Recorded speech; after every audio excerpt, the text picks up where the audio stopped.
the meeting of the Standing Committee on Appropriations. As you know, today we are having an engagement with the Department of Water and Sanitation as one of the departments who's affected by the second adjustment appropriation bill B25/2020. So as we know that the Money Bills Act enjoins us to have these type of interactions as we deal with the appropriation adjustment bill.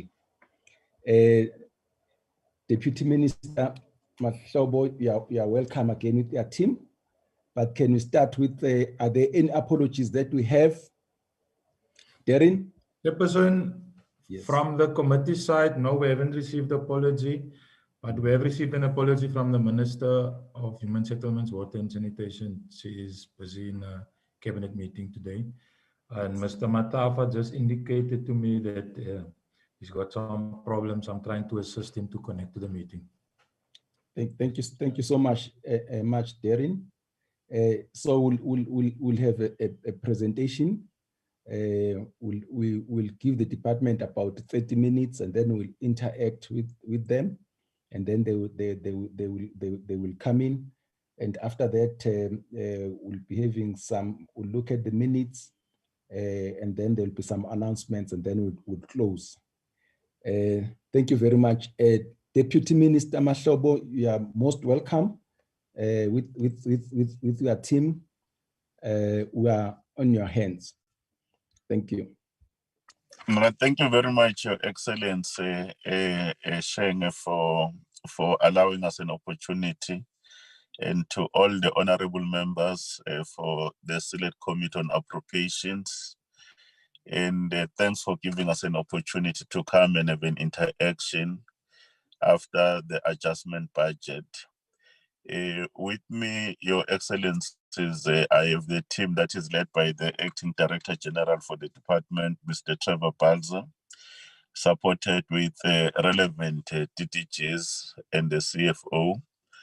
We have managed to circulate the documentation, Your Excellency Shenge, for interaction with the committee. With your permission, Chair, I will request that Trevor takes us through the presentation that you have prepared in line with the guidance that your committee gave us, to say there are certain issues that we're supposed to respond to.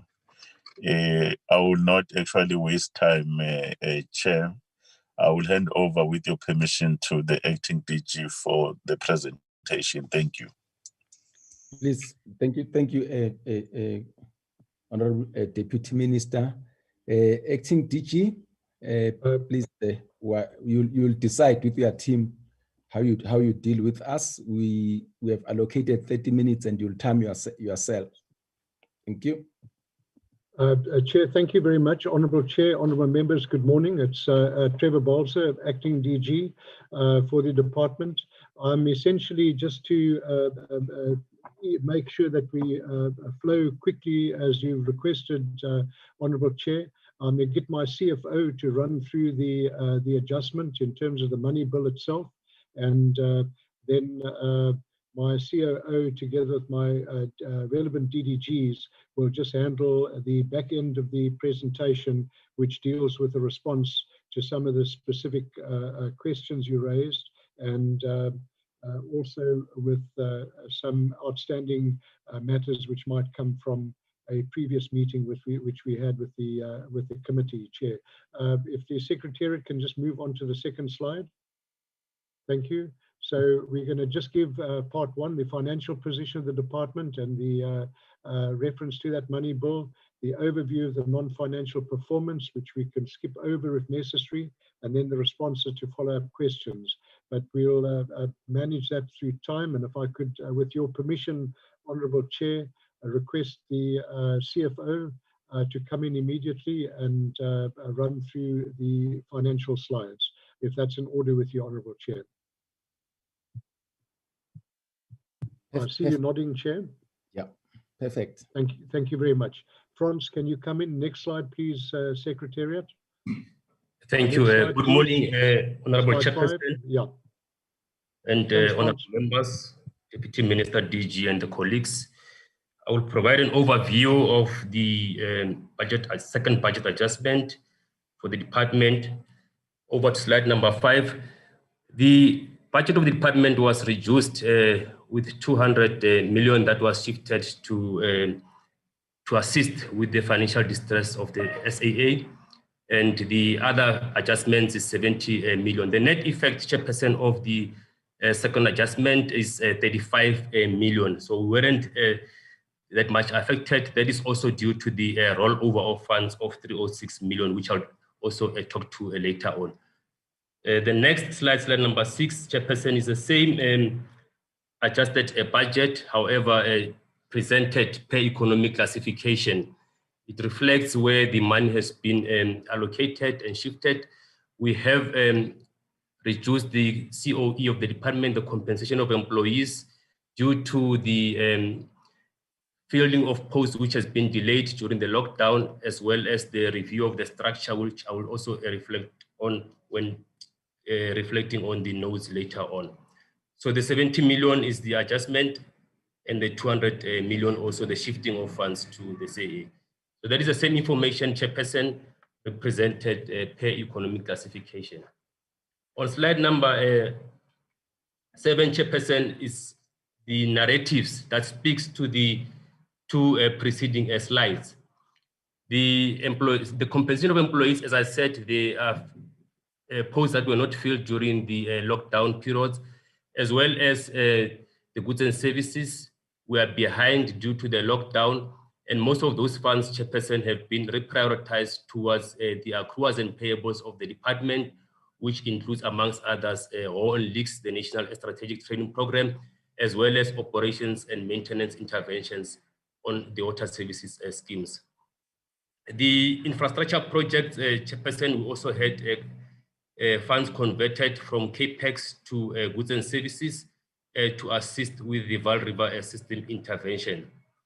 The rollover funds, I've already mentioned that the rollover funds was for the Northern Cape province, which I will also reflect on in the subsequent slides.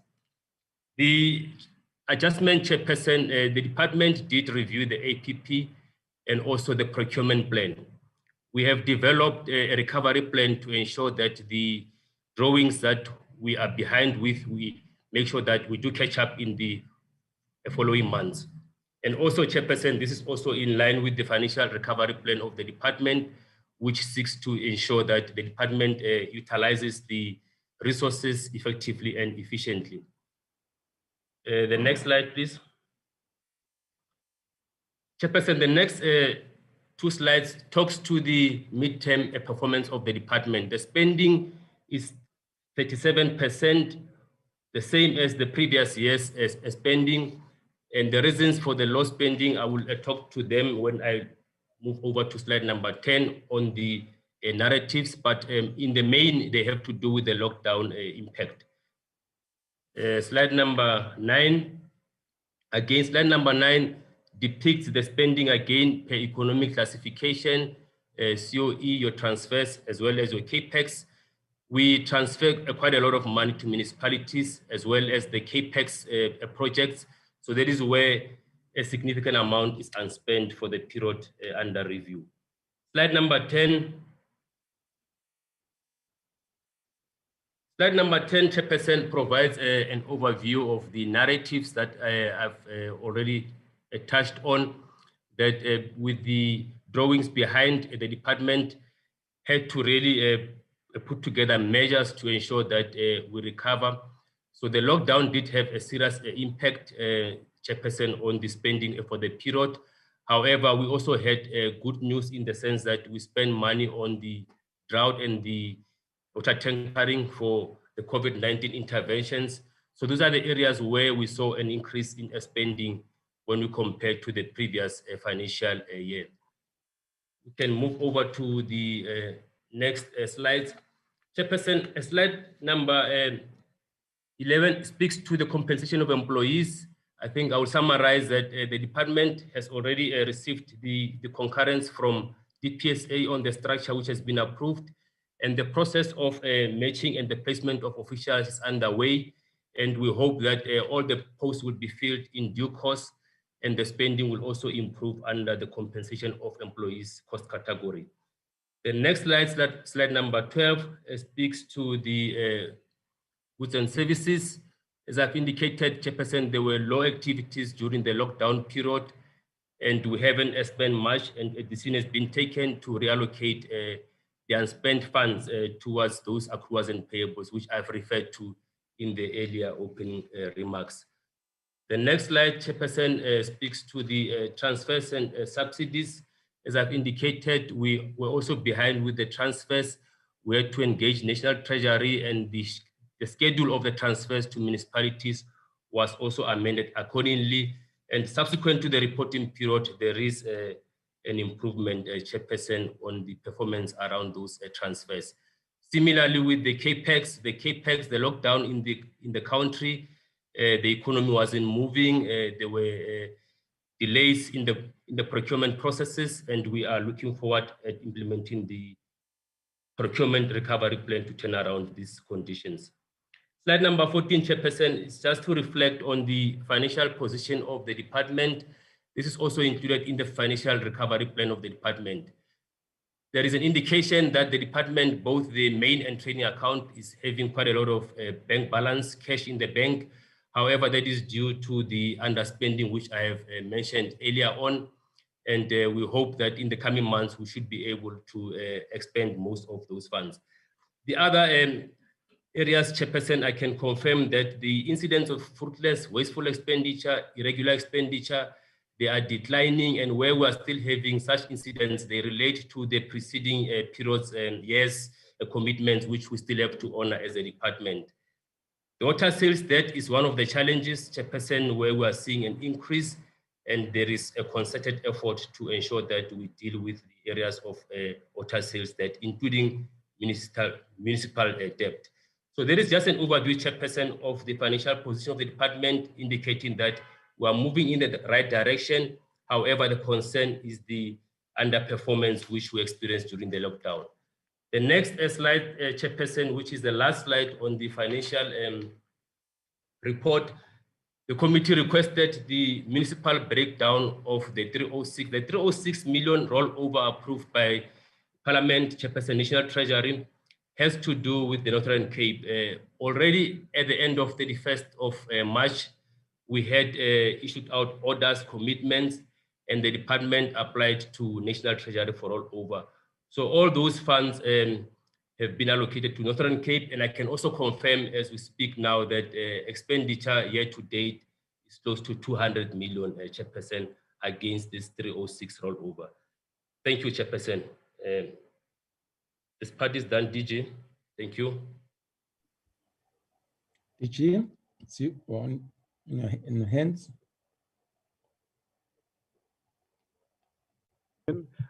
Chair, if we could just go to the next slide, please. I'm going to just do the next two slides if I could. My screen has gone wonky. So just in terms of the overall second quarter performance, Chair, that's slide 18.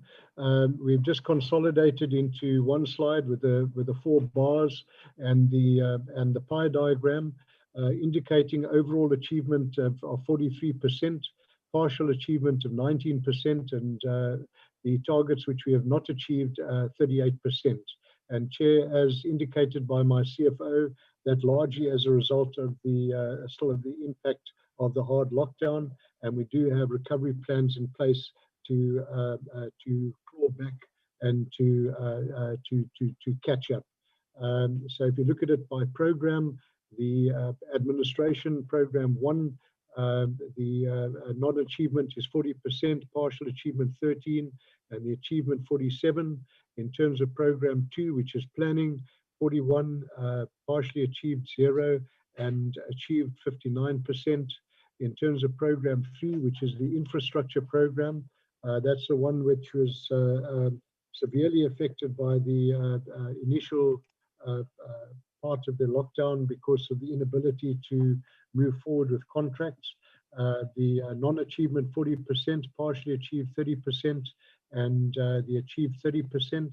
And this is where the recovery plan in terms of our procurement will kick in, and so that we can move forward with the infrastructure projects, and also in terms of the work that is being done by the municipalities on the grant-funded projects, which is done on our behalf. Program 4 on regulation, the non-achievement 33%, the partially achieved 33%, and 34% achieved. If you, next slide please, Secretariat. If you look at that, Chair, just on the next slide, which just shows the number of indicators. We've broken that down again by the 4 programs. Administration 7 achieved, 2 partially achieved, 6 not achieved. Water planning 10 achieved, 7 not achieved. Water infrastructure 6 achieved, 6 partially achieved, and 8 not achieved. And water sector regulation 4, 4, and 4. Chair, then moving on to slide 20, slide 21. We're going to then cover the responses to follow-up questions. It'll be the Nongwandla village in Alfred Nzo District Municipality, the provision of water tankers, and the pollution of the Vaal River system. And I'm going to call on my support team in the following order. The Nongwadlana village, it'll be my Chief Director from the Eastern Cape, Portia Makanya. The provision of water tanks, it'll be DDG Leonardo Manus. And then the pollution of the Vaal River will be done between DDG Anil Singh and my Chief Director in Gauteng, Sibusiso Mtembu. So if they will come in that order, and I won't break to call them in. I trust that's in order, Honourable Chair. Perfect. Thank you. Portia Makanya, if you could come in first in terms of the Alfred Nzo matter.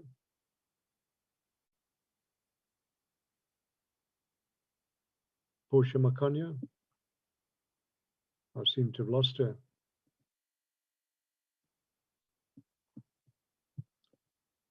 Chair, can I just, my apology, calling through your meeting without phoning her. And Tabi Singh, through your chair. And Tabi Singh, I'm looking for Portia. Oh my word, have I lost everyone? DG? Yep, yes, Chair. I heard you mentioning different people who will be presenting on different slides.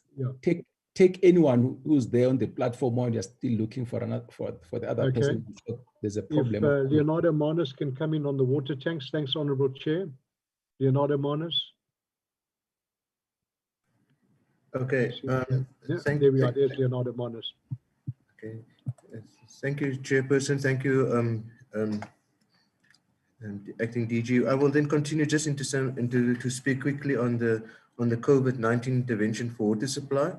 The department obviously have been in the space of local government to assist in the vulnerable communities to ensure that there was some form of water supply to fight the COVID disease and ensuring that people can actually have water to wash their hands. And in this space, we have invested 306 million through our implementing agent Rand Water, where we have actually then, which saw 347 water tankers distributing water across the country in 7,645 water tanks that were installed in different municipal areas where there would be vulnerable communities to ensure that the water is being supplied. And as you can see, that this has then been to the period of up until 31st of August 2020. This was obviously a short-term measure, honourable members, because of the fact that this is in the space of municipalities, but through reprioritization of the water services infrastructure grant that is being allocated to municipalities in this new current municipal financial year, together with an additional 1.4 billion that in Treasury apportioned to the department to administer through these grants as well. We are working on the sustainability part of it, because to enable these schemes to become more sustainable, noting that the current intervention is not a sustainable form of water supply. The next slide will just give you a layout in terms of, the next slide would be on the status of the provision of the water tanks. That gives the next slide. Sorry, the following slide would put it on my side. Yes, that would be the tabular form in terms of what was happening across the country. As honorable members would note that there were a variance in the third column. You will see that there was some variance as far as the capacity of these tanks are concerned, due to the fact that we have a various numbers or the availability of tanks were not always that we could receive the 10,000 liters of tanks, as it were. And we also had to use various capacity of tanks that were available.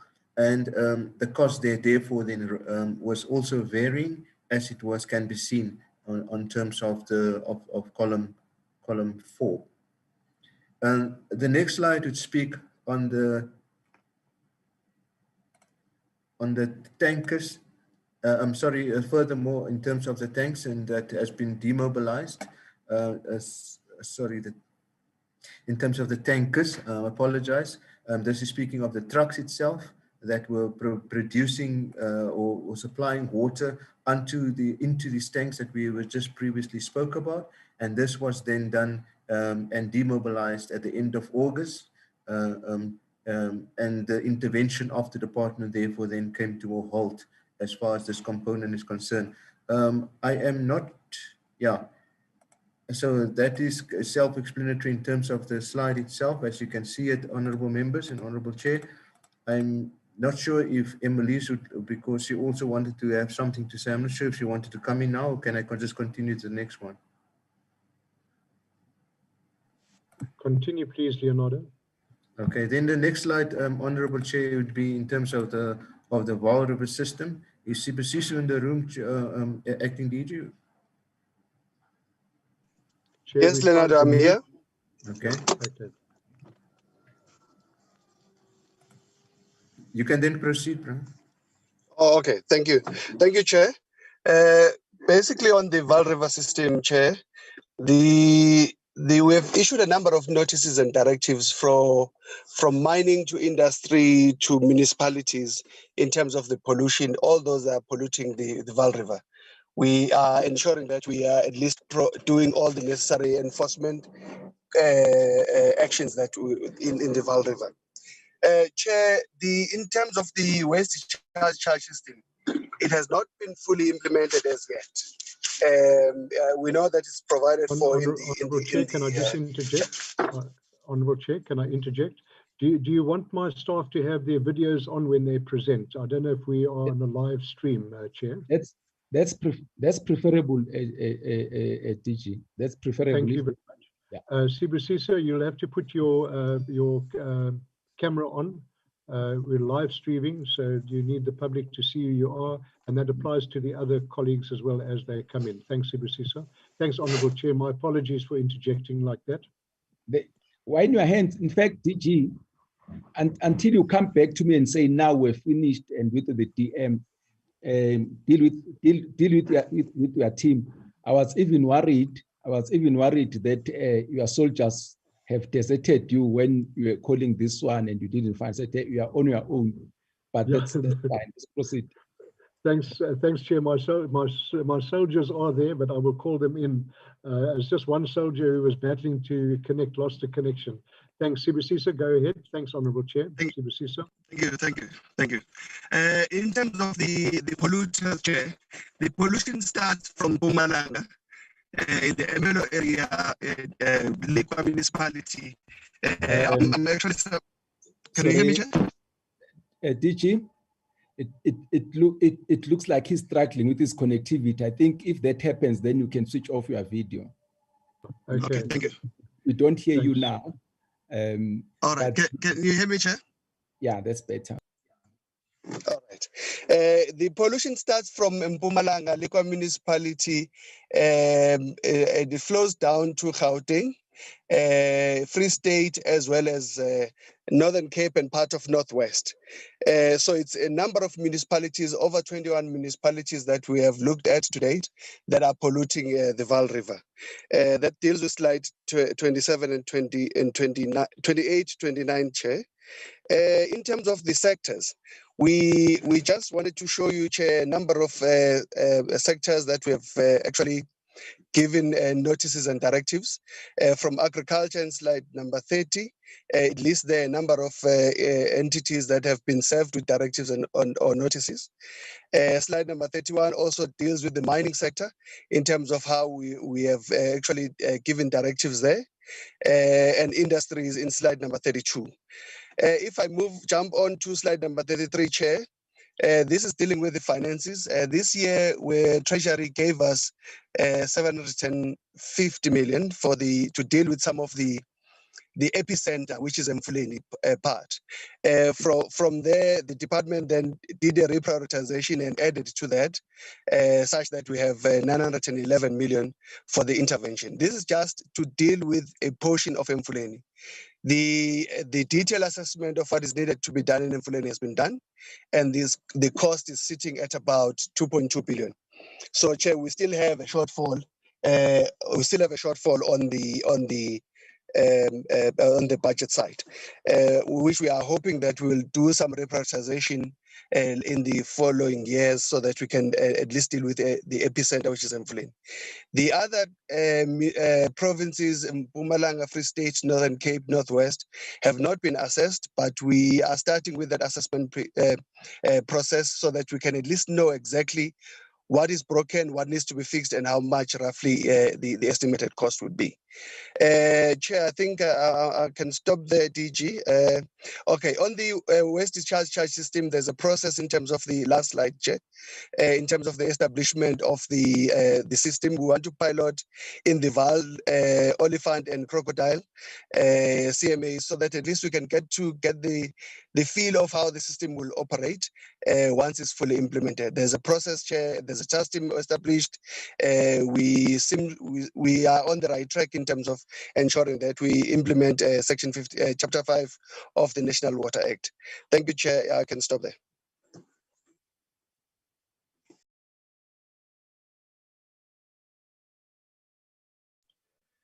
Can you hear me, Trevor?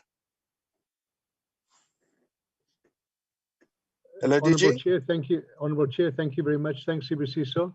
Chair, we will just go back to slide 22 if we could, and I'm going to ask my Regional Chief Director from Eastern Cape to come in and talk to slide 22, the project in the Eastern Cape in the Alfred Nzor. Portia Makanya. Slide, sorry, back one, Secretariat. That one, yeah, 21. Portia Makanya, thank you. Floor's yours. Portia, you seem to be muted.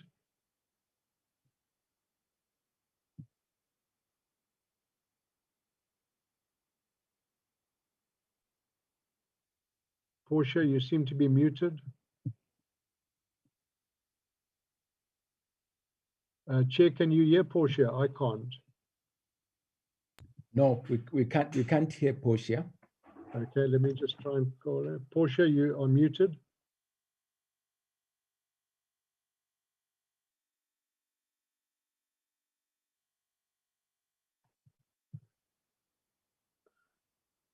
Portia, you're muted.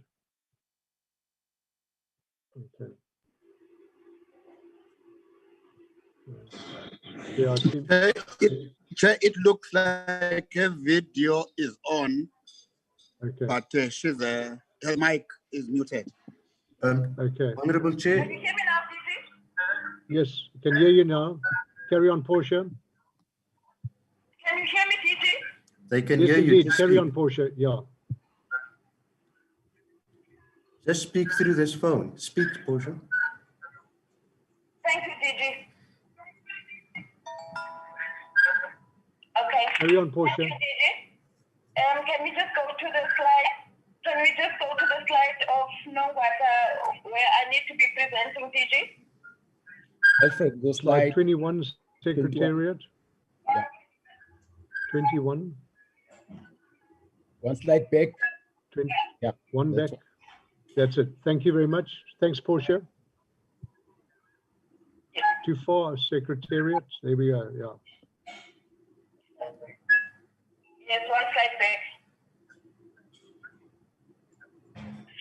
Did you, if we look at the previous slide, if you look at the previous slide, Gigi, the question was whether there was any action taken against any irregularity. The department, whether anyone was held to account for irregularity, either from the department or from the municipality, DG. DG, just to put into context, this particular case,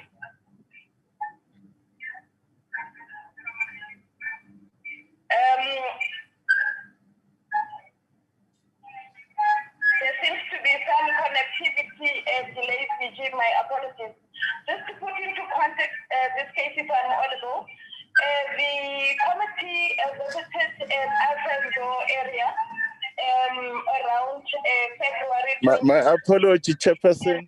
Project, Yes, this particular yes, project yes, that was done under the auspices of Unangani, there's some of my guys, their mics are on. Let them switch them off, Chair, not to disrupt your meeting. Yeah. Leonardo, please switch off your mic. Portia, Yeah. Okay. Portia's Thank talking you. to my mic, unfortunately. Thank you. Continue, Portia.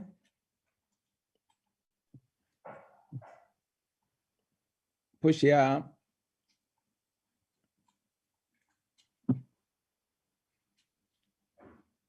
Portia. If we're struggling, Chair, let Trevor present as an acting DG because time is moving. Yeah. Chair, thank you very much. I'll take over. As Portia indicated, the department was provided with a report on the 29th of July with the details of the community scheme, including the costs. Subsequently, the committee further inquired as to whether any official was held responsible. The department is not aware of any irregularities on the scheme, either on the part of DWS or on Alfred and Zor, as this was a direct grant Schedule 5B transferred to the municipality. The spring, which is a source of water for the Nongwadla water scheme, is still functional, and the Alfred and Zor district municipality has further identified and protected another spring in a high-lying area, installed a steel tank to serve as an additional number of households in the area. However, due to vandalism and illegal connections on the pipeline, there's part of the village that is currently not receiving water, and the Alfred and Zor district municipality will reprioritize funding to refurbish the scheme and ensure constant water supply to all the households in the area. So, Honourable Chair, that's the feedback on the Nongwadla, and that covers the presentation as we had prepared it and submitted to the Secretariat for your consideration. Thank you very much, Honourable Chair. And if I could hand over to the Deputy Minister once again, Honourable Mahlova. Thank you very much, Chair. Thank you. Your Excellency, Shenge, Chairperson, and the members of the committee, that's how we've done the presentations. And Chairperson will go back to you for guidance. Thank you, Chair. Thank you, DM.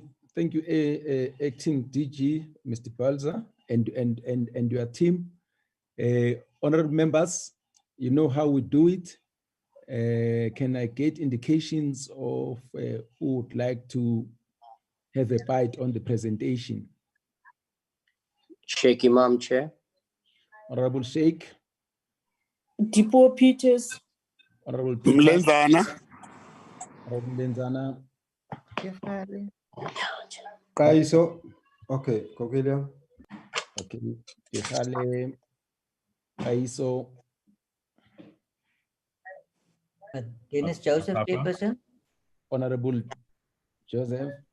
Matafa and Dennis Joseph. Honorable Joseph, Honorable Matafa. Okay, I think I have taken everybody. So why don't we maximum 4 minutes, honorable members? You start, Honorable Sheikh.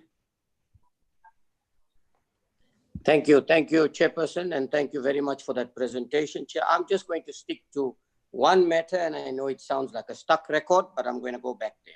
And that is the issue of the remedial work to Nongwadla village scheme.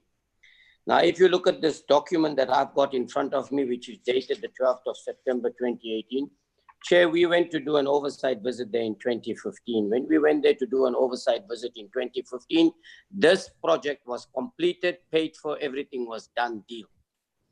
We, in fact, some colleagues from the ANC and myself took a walk to some of the houses that are surrounding the area where this work was done at the spring. And they told us they'd last seen anybody from the department there in 2009. Let me repeat, in 2009. And then early hours of this morning, and then there was somebody there, they could hear some noise. And the question that we need to ask is, why is it from 2009 or from the time that you start this contract in 2013 till it was completed in 2014, somebody decides to go and do something on the morning that the national department, the National Portfolio Committee is coming on an oversight visit. All we saw there, Chair, was a piece of pipe about a meter, I would say, or less, that was cemented, and yes, it was wet, which means the officials that were there on interrogation agreed that that was the part of the work that was done, and that it was only done that morning. Now, it is only 2 years later, Chairperson, that they've now come back after we continuously and repeatedly tried to investigate or interrogate this thing, that they come and tell us that they saved 166 some odd thousand on a 300,000 rand job, which I find totally unacceptable. You can say that is why we said, give us the original documents that you budgeted for your bill of quantities. Number one, when was this contract awarded? Who was it awarded to? When was the job completed? And when did you pay for those jobs? Because now we are hearing in 2018 that they saved 166,000, but this job, when we went, they would have already was completed. It was already paid for. That's the first problem that I have with it. If you look at this 133,000, Chair, for that little work that was done there, where did most of the money go to? Project management, 50,000 rand. Engineering fees, 14,320. Now, if you look at these things, you would see contract requirements. You would see that there was hardly any money spent on the actual job. Everybody else got paid and made a meal of this contract. And that is where my concern is. Now, I see the findings of the department. I'm not satisfied with these findings because I don't think they have interrogated this to the extent that we want. And that is why we thought, give us the information that we are looking for. Nowhere, Chair, let me repeat, nowhere where we ever told there were other work done here, there. And in any case, when you have money allocated, a budget allocated for a specific job, and if you did not use it there, then there are processes that you need to comply with in terms of shifting money from one project to the other. So I'm not totally satisfied with what I'm seeing here in front of. In fact, on the contrary, from what I can see, I'm even getting more and more convinced by more and more documents that's coming that there was something untoward that happened, particularly in this contract. So I'm pleading again, Chairperson, that, and I don't want to ask the department any other questions because I'm not satisfied with getting responses, the correct responses. We are being told what we want to be told, what they want us to hear. What I want is this, the original documents, the bill of quantities, number one, the contractor that it was, who is the directors of this contract, when was it awarded, when was this job completed, all that information they need to give us, and then as a committee, we can decide what is the way forward in terms of that. Thank you very much, Chair. Thank you, Honorable Sheikh. Honorable Peters, it's your turn. Thank you, Chairperson. My question is related to the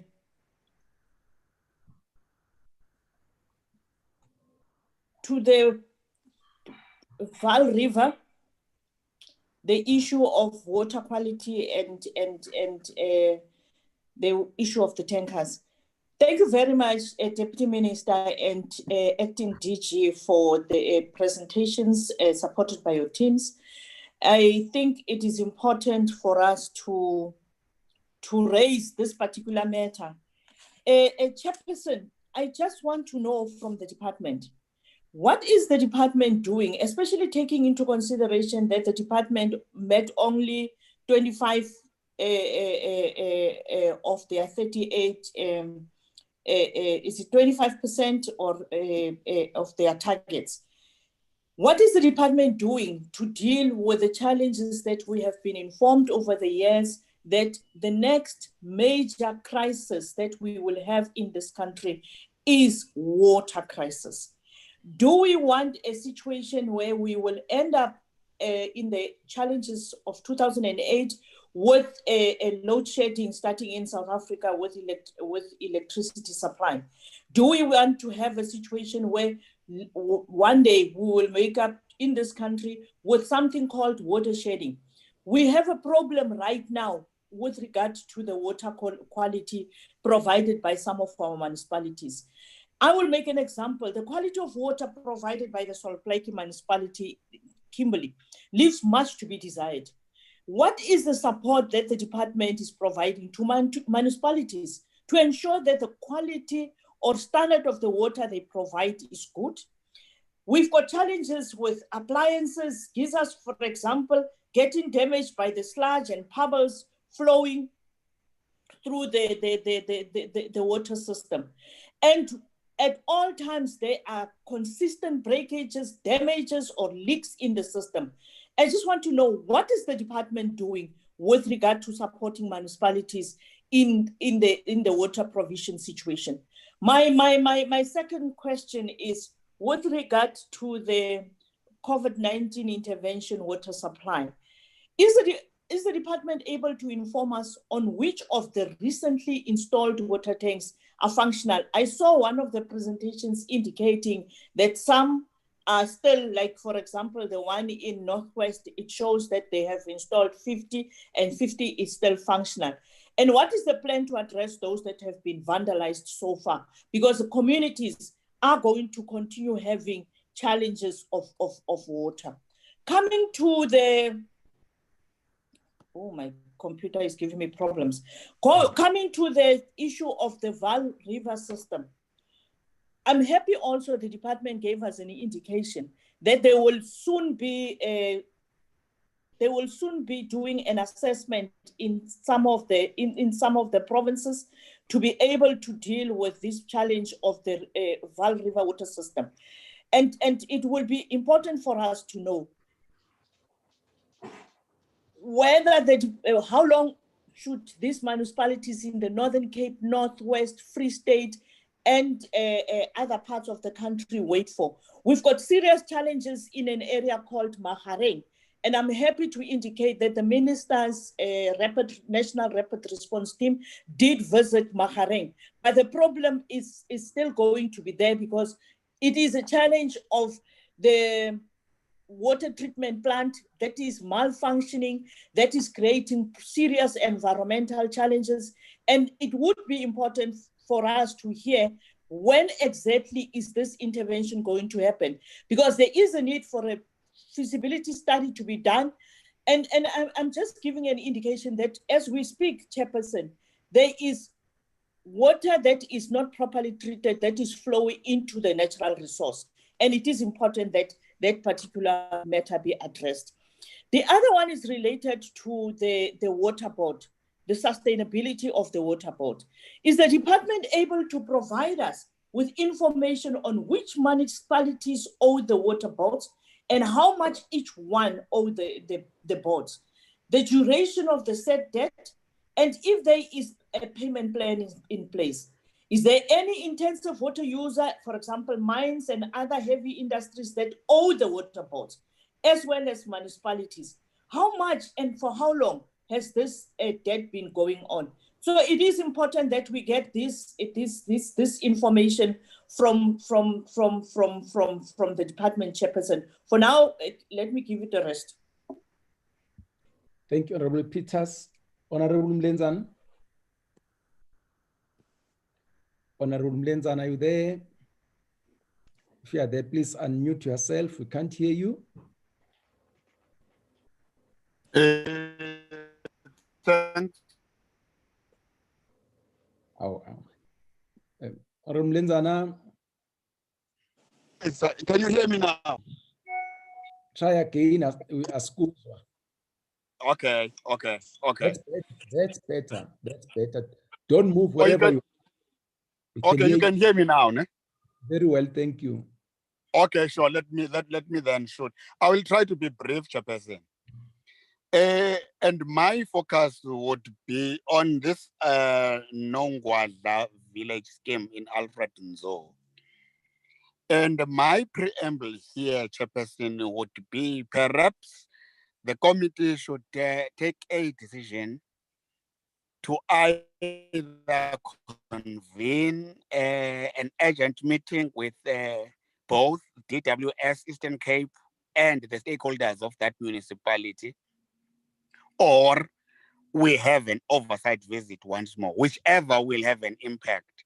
I'm raising this because DG, I did my oversight work related to this water issue there.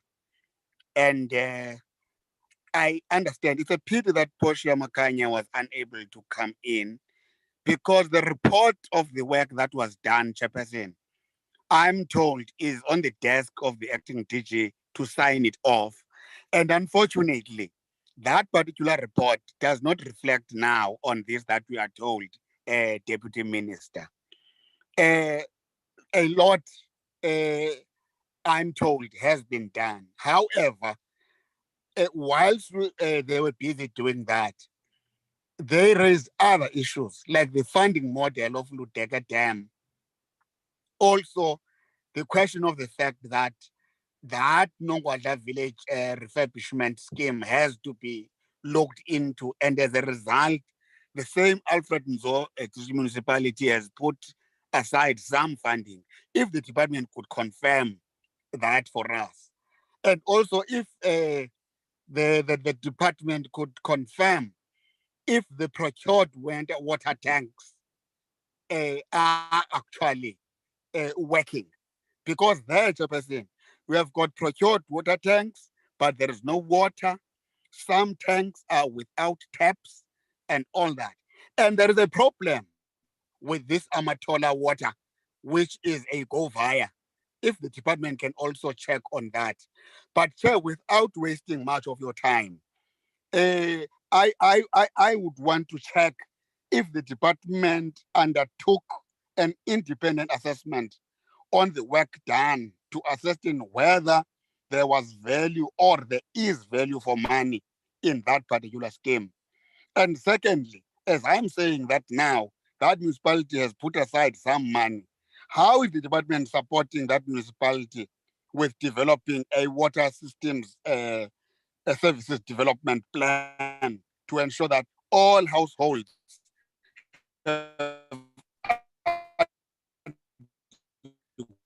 We're losing you, Lenzana. Honorable Zembo. Honorable Zembo. To water. As we speak now, Kukona gets Tosa. You know, the households now. Yes. The question now? We lost you. Question there. Please start from the beginning. That question, this one that we are just finishing. The last question, nah? Yes. The last question, Chair, refers to what I raised before. That district municipality, as we speak now, has set aside some money to work into that particular Nongwaza scheme. But now what I'm asking is, how is the department supporting that municipality with developing a water services development plan to ensure that all households have adequate access to water? Now, I broke when I was about to say, as we speak now, if you go to Tabankulu local municipality, for instance, which is supposed to be serviced by that scheme, there are households whose water is rationed. Uthola ukuthi Chair, emini they rotate. They can't get water in the morning session. They will only get water in the afternoon. And the other part will get water in the morning and all that. They rotate because of the shortage of water. Thanks, Chairperson. Thank you, Honorable Mlenzana. Honorable Tehale. Thank you very much, Chairperson. Good morning, honorable members. Thank you to the department for the presentation. The Honorable Mlenzana has just covered the issue of the water tanks, because that was my worry, that did really the department make a thorough research when they were taking the money and buying the water tanks, delivering them to different areas where there are no water? Because some of the water tanks indeed are just empty wherever they are. So you end up noticing that the money of the department did not do the work that is sufficient to assist the needy. So my request to them is that next time their researchers must just be on the ground and be truthful on their findings, because we end up with a problem instead of the solution. And the other one that I wanted to talk to is the 306 million rands rollover that the department ended up assisting or supporting the province of the Northern Cape. My worry is that actually, why do they allow the rollover to happen in their department, while there's a lot of work that they are supposed to make with this money? The Honorable Sheikh Imam touched on it, that truly speaking, for them not to use what they're supposed to use when they are being allocated, they are creating problems for themselves. Every time when Treasury is in this committee, they will always talk about the rollover of this department. And now my question is, what is it that they did in order to end up deciding that they should take the money to Northern Cape? I'm not saying they did wrong, but I want to know the method that they use, because we have 9 provinces. Why didn't maybe they come up with like sharing this money to other corners of the country?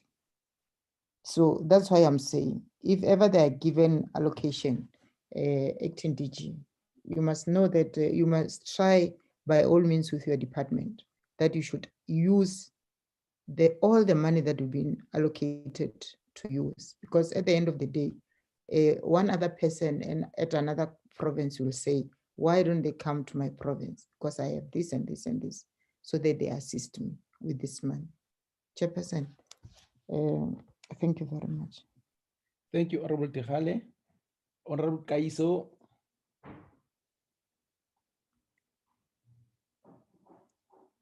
Thank you very much, Chair, and thank for the presentation made by the department and the Minister. I just want to come here, Chair. Since the declaration of state of the disaster by the President and the processes that followed and the commitment by the department,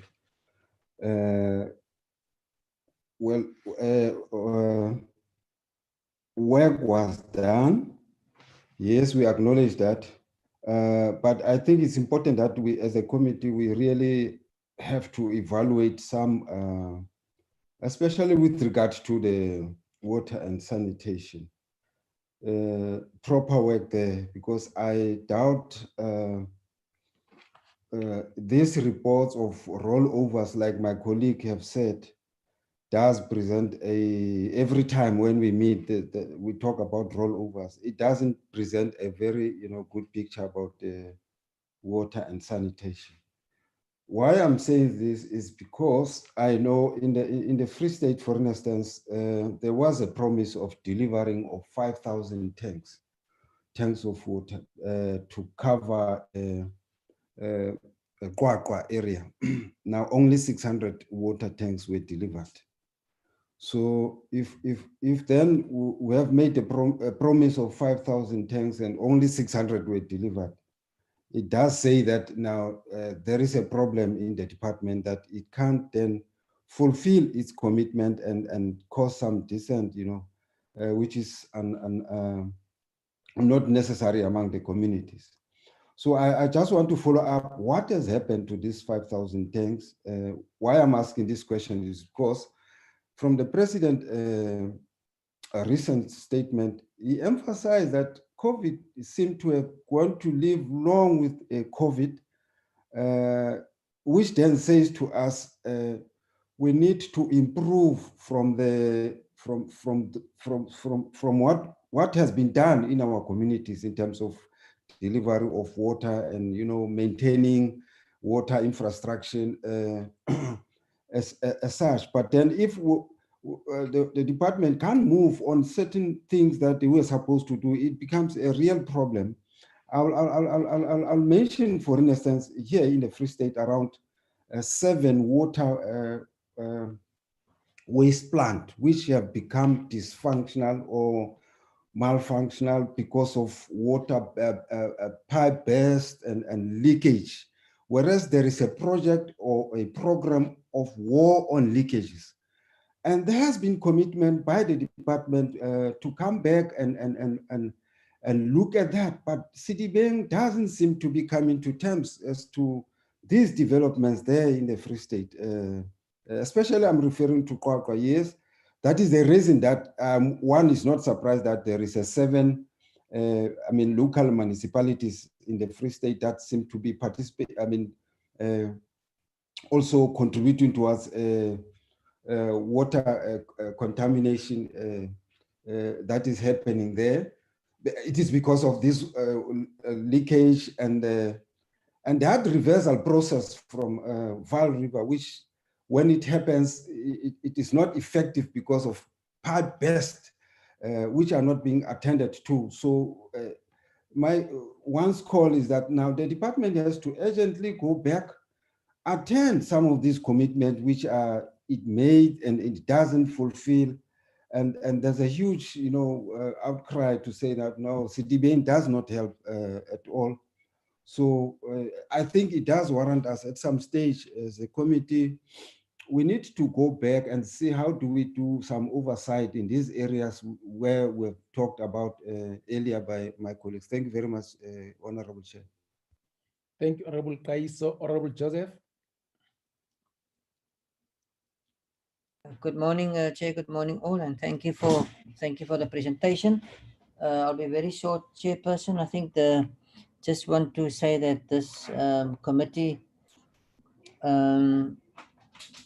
embarked upon a project which we, in our term, would like to deal with water and sanitation as a project of dignity, to bring dignity to our nation, and financial accountability, as member Imam have raised right up front, which is very important.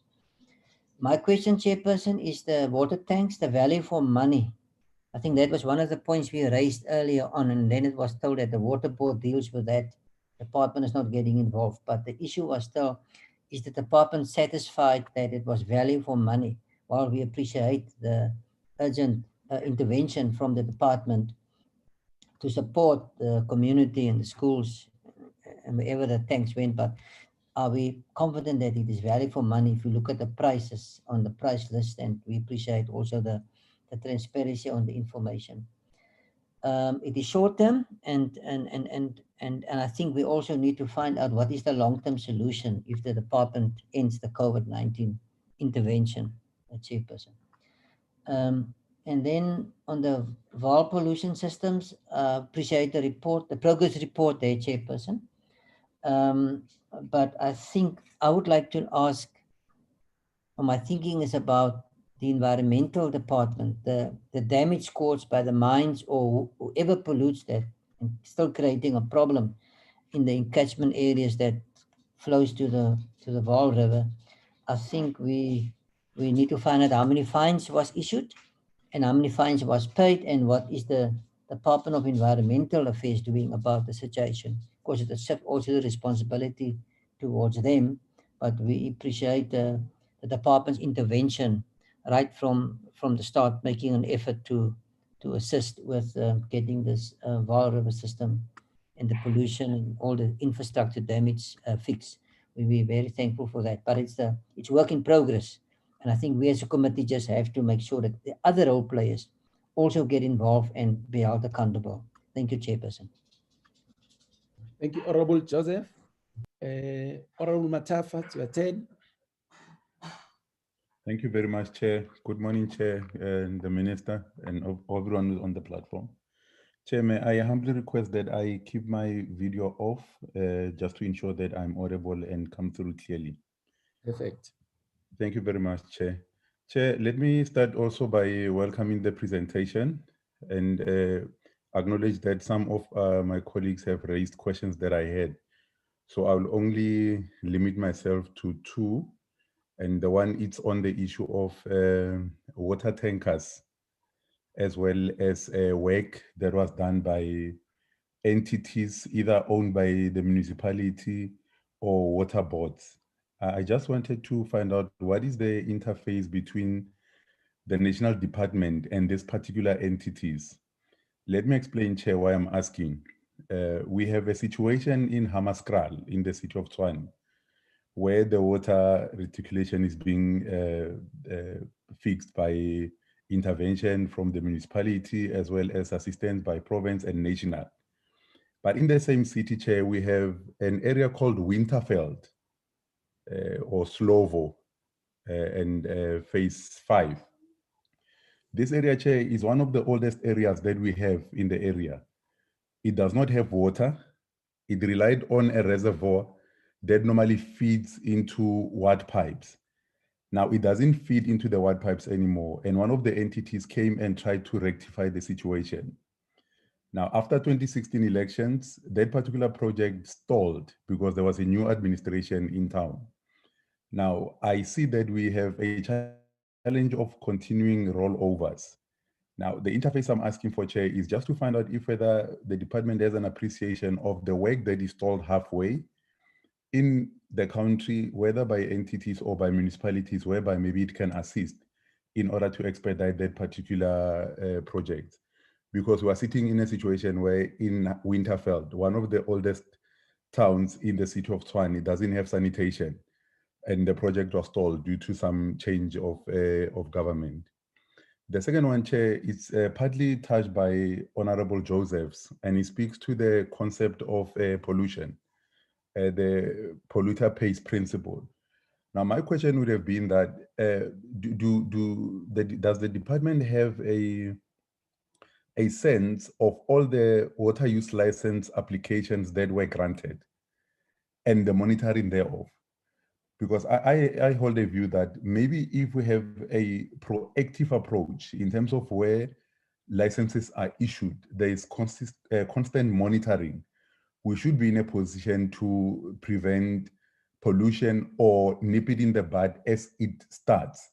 Unlike in all instances, having to follow up and chase after those that have polluted and left the site. And for now, Chair, I will pause there, but the presentation is welcome and it's really insightful. Thank you very much, Chair, for the opportunity to participate. Thank you, Honorable Matafa.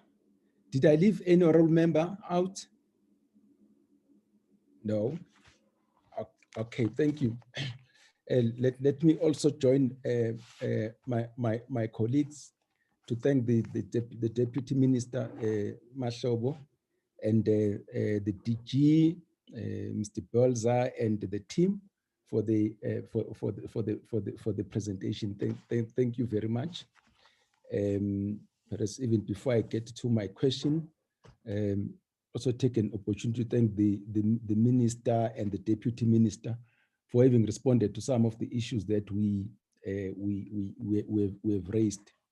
In particular, Deputy Minister Mashobo, want to acknowledge your response to the issue that I raised of Ingwavuma in northern KZN, where they've raised the issue of water, and they've been raising that issue of water for a very, very long time. And as you know, when you go there, you are next to one of the biggest rivers of Pongolo, but one of the biggest dams, Josini Dam, which was used by the apartheid forces for their own ends. That is the roadblocks which were there on top of that bridge of the Josini Dam. So perhaps it's high time that the people of that area also benefit from that water. So I just wanted to thank you for having responded to the call of the people of that area. I know you and your team have already been there and would like to get some progress as time goes on. Water. I think at DM, as you would know, and a lot of other members in this platform, we could live without electricity, but without water, there is no life. The source of life it's water. So if there's one thing that we should make sure that it reaches our people, it's water. I think Honorable Peters did allude to this, and high quality water. If there's one service delivery, if we were to do that and come out and say, yes, all of our people now have got access to water, that talks to the importance of this department, DM. For me, it's one of the most important departments, if not the most important department, because you can't even speak of agriculture, you can't speak of food without water. So I just wanted to underline that to your good self and to the officials led by the DG here, that if you haven't appreciated the importance of this department, that's what it is, that our lives and livelihood depend on this department.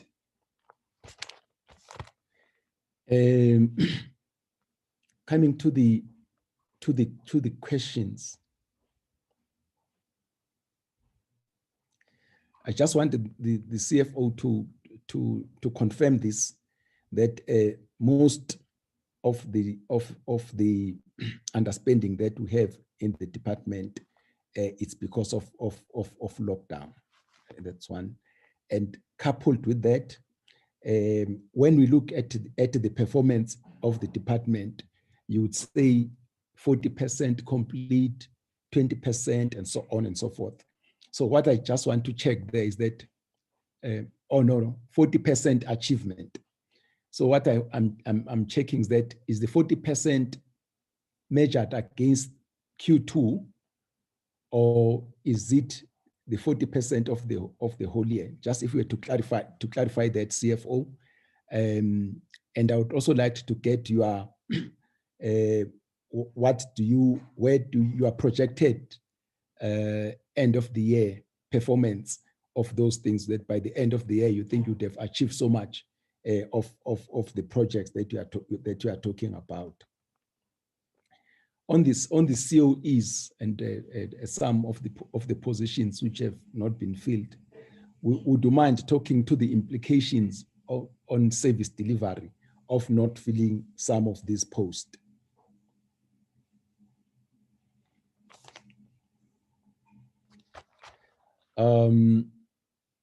Then perhaps on talking about the Vaal River system, if you could just explain to us, what does issuing of notices and directives mean? What does exactly that mean? What are those notices for? What are they saying? What are the directives saying? Remember what we are saying here, and I think some honorable members have said that we are talking about the polluter pays principle, because of what the damage that they cause to our water ecosystem. In economic parlance, they call it a negative externality.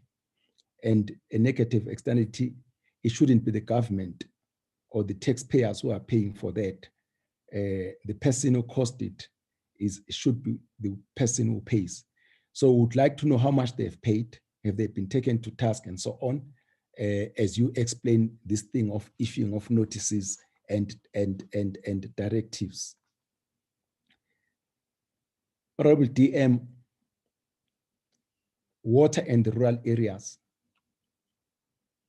If you go to the rural areas, these are the people who are at the most disadvantage when it comes to water.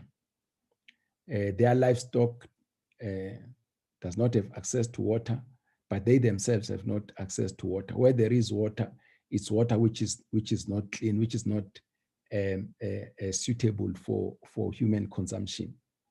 But the unfortunate thing is that our people in the rural areas, they don't have access to the TVs and to other forms of media. So they are inadvertently muted. And I will tell you that there's a tendency amongst officials not to go to those areas.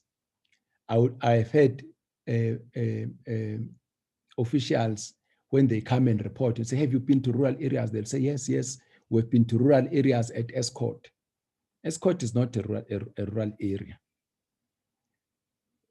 When you say you've been to rural area and then you just went to Eshowe, it's not your real rural area. So I'm not sure at DM whether we're able to monitor our officials that they do go to these places, they do go and interact with our people who don't have access to media, so who remain under democracy muted, to make sure that they also have got access to high quality water, they and their livestock. And then if I were to pick one particular issue,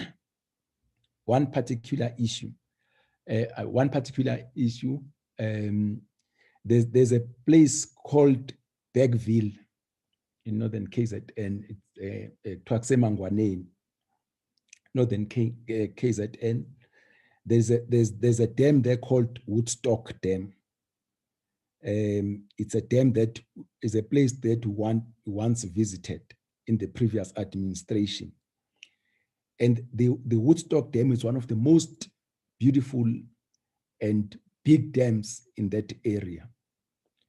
But when we came there, the people said, we are going to block this water because we can see this dam, it was built here, and we can see water which is being taken from our place, but we know that this water goes to Gauteng. We've got agriculture here, but there's no reticulation that you can speak of. I know I even spoke to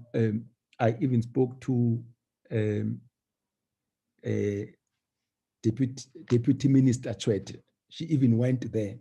So I would like just to know where, because I'm just using that as an example, a Deputy Minister. There are many such areas where you find that there are these a reservoir of water, but the people, the ordinary people around that area, they don't have access to. Do you have a list of those places? And two, do we have plans to make sure that the people who are residing in those areas, they also benefit from that water? Lastly, Honorable DM and the team on sanitation, do we have an idea when one day as a country will go out and say to our people that the bucket system has been finished once and for all? There's no bucket system. Perhaps the inverse of that question will be how many places still have got that place, still have got a bucket system, and when do we see us making sure that the bucket system is stopped once and for all? We know the indignity which comes with the bucket system. So when are we going to make sure that all of South Africans have got at least that dignity of not using the bucket system? I think those will be the issues, and I'll allow the honorable DM and your team as you please to allocate the answering of the questions as they have been posed by the honorable members of the Standing Committee on Appropriations. Thank you very much. No, thank you very much, Your Excellency, Chairperson Sheng, and to honorable members. Well, Chair, I will start with some and then Trevor will come with the team because I reported earlier on, I'm on the road so that I don't lose the network. But firstly, Chairperson, just to thank you for the sharp-pointedness on how we are placing water at the apex of our issues, because water, Chair, is so important, like the same air we breathe. Without water, Chairperson, we can't live. Even all the economic or socio-economic activities we have, water is an important matter. Well, Chairperson, on the number of questions that you have posed, we want just to confirm that we remain a water scarce country, especially here in the Southern Sahara region, especially in SADC.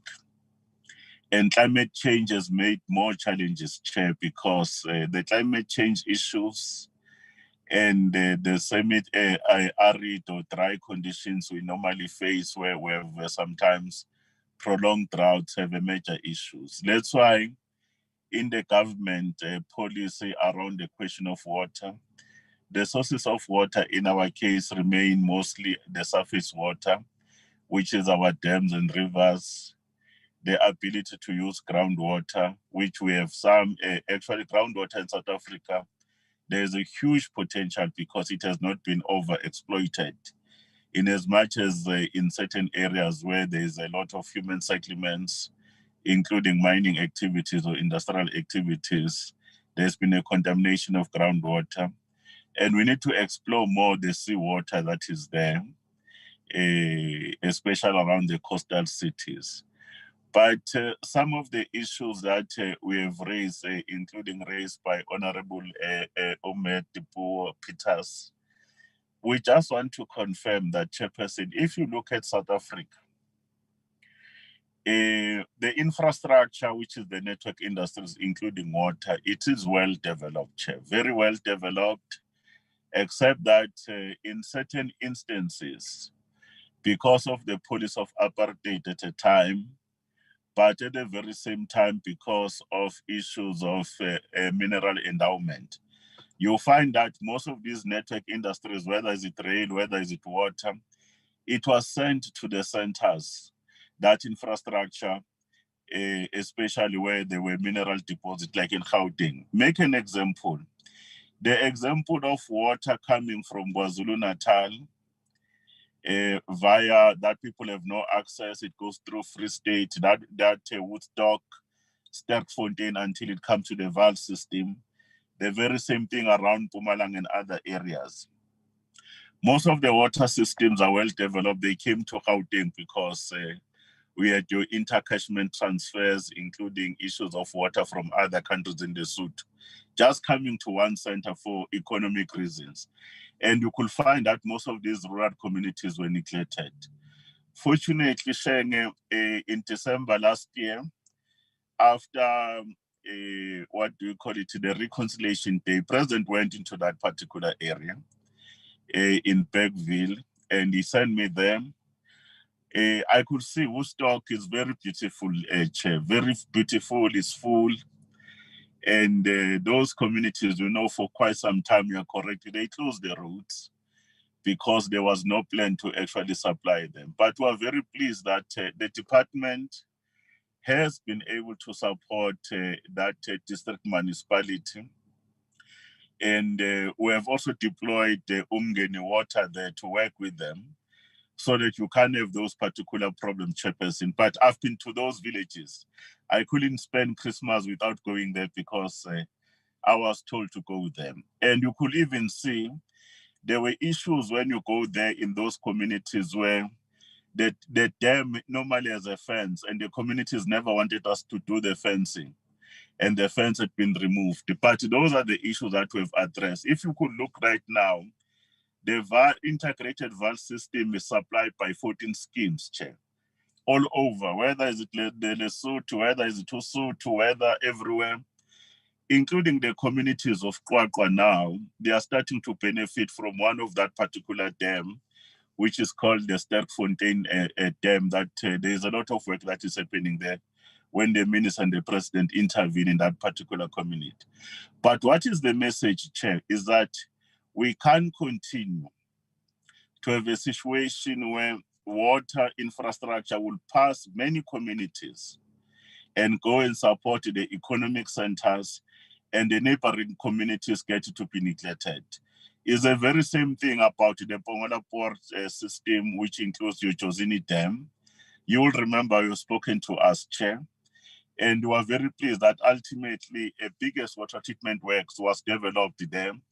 But that particular municipality of Mkanyagude, they are being assisted through the resources of MIC and ourselves so that we can attend to the issues of reticulation, because these are some of the most important issues that are happening there. But rural communities and rural provinces, especially KwaZulu-Natal, your Eastern Cape, Limpopo, and some of those smaller ones like Mpumalanga, your Northern Cape, the issues of infrastructure, Chairperson, remain one of the biggest issues. That's why even when you look at the infrastructure plan the president has announced, there are a lot of these projects from the Department of Water and Sanitation that are included, because without water, we will not be able to stimulate this economy.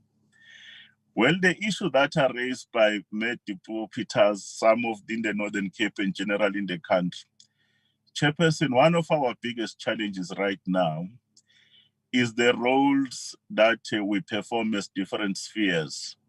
The role of water services authorities, which are our municipalities. A number of our municipalities, Chairperson, are actually struggling. And they are struggling very severely when it comes to discharging their water services function. In one instance, some of these municipalities, because some of them, they are not viable, you'll find that the money that is meant for infrastructure, because as an appropriations committee, a lot of money goes to local government, either through COCTA or through the grant funding, which is our regional park infrastructure grant for regional infrastructure build, and our water services improvement grant, just to serve them on the existing assets that are there. And you find that if you were actually going to combine that particular money that was coming from COCTA, which is the municipal infrastructure grant, of which more than 50% should be water and sanitation related, the reality is that that quantum is not happening.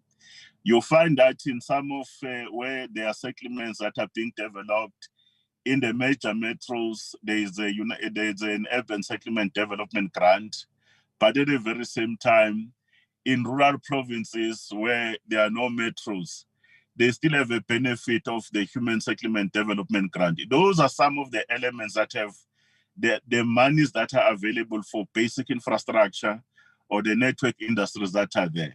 And you could see that we could have made them in those particular areas. Let's make an example, Honorable Metipo Peters. Most of these municipalities, including where you were with the National Rapid Task Team, these municipalities have decided to actually, there's been an increase in population, including migration. They've decided to connect on the existing infrastructure without upgrading it. Because the problem, it has been the upgrade of the bulk infrastructure so that they can be able to accept this kind of volume that they have. And you cannot be in a position, Honorable Chair, that you can drive one of those expensive cars in a gravel and you think you'll be able to actually sustain it. Make an example in Tshwane, for an example.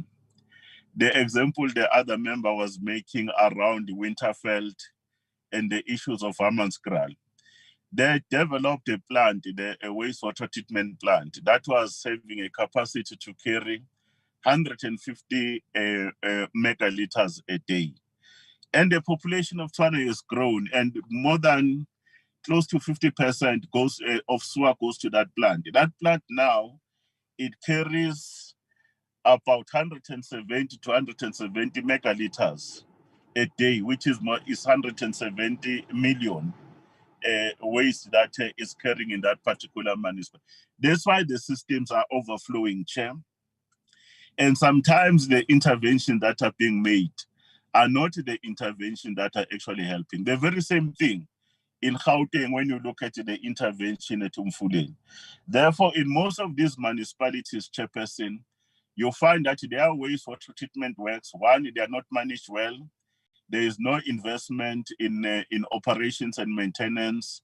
The normal percentage of about 5% to 8% that they need to put aside. But in the main, they never plan for development. In our case, there are a lot of projects that the department has been able to support these municipalities to upgrade these particular plants. But our contribution, Chairperson, is limited because we are actually more responsible for water resource infrastructure, and they are responsible for the water services infrastructure. And that's what we do in terms of those grants that yourselves are able to support. But we will have a regulatory function, Chair. The regulatory function, apart from supporting, providing guidance, including capacity, but if they don't discharge their function in terms of our license conditions, we'll have to protect the water resource. That's why in a number of municipalities, the first issue that we do is to send them a notice and those particular directives to say, there are these problems, your systems in terms of functionality is not doing well, including our own municipal assessment that we do on all municipalities. We give them a chance, like the Auditor General, to produce a remedial action plan so that they can be able to correct that. And sometimes they make these commitments, they produce their plans. After they've produced their plans, sometimes they don't actually deliver against the plans that they've done. And then from there, we'll follow them with the directives. Ultimately, some of them will actually end up opening up cases. You will recall, Chairperson, there are a number of cases that we've opened. Certain municipalities, we've taken them to court. There is also even an example of the Northwest where we took, if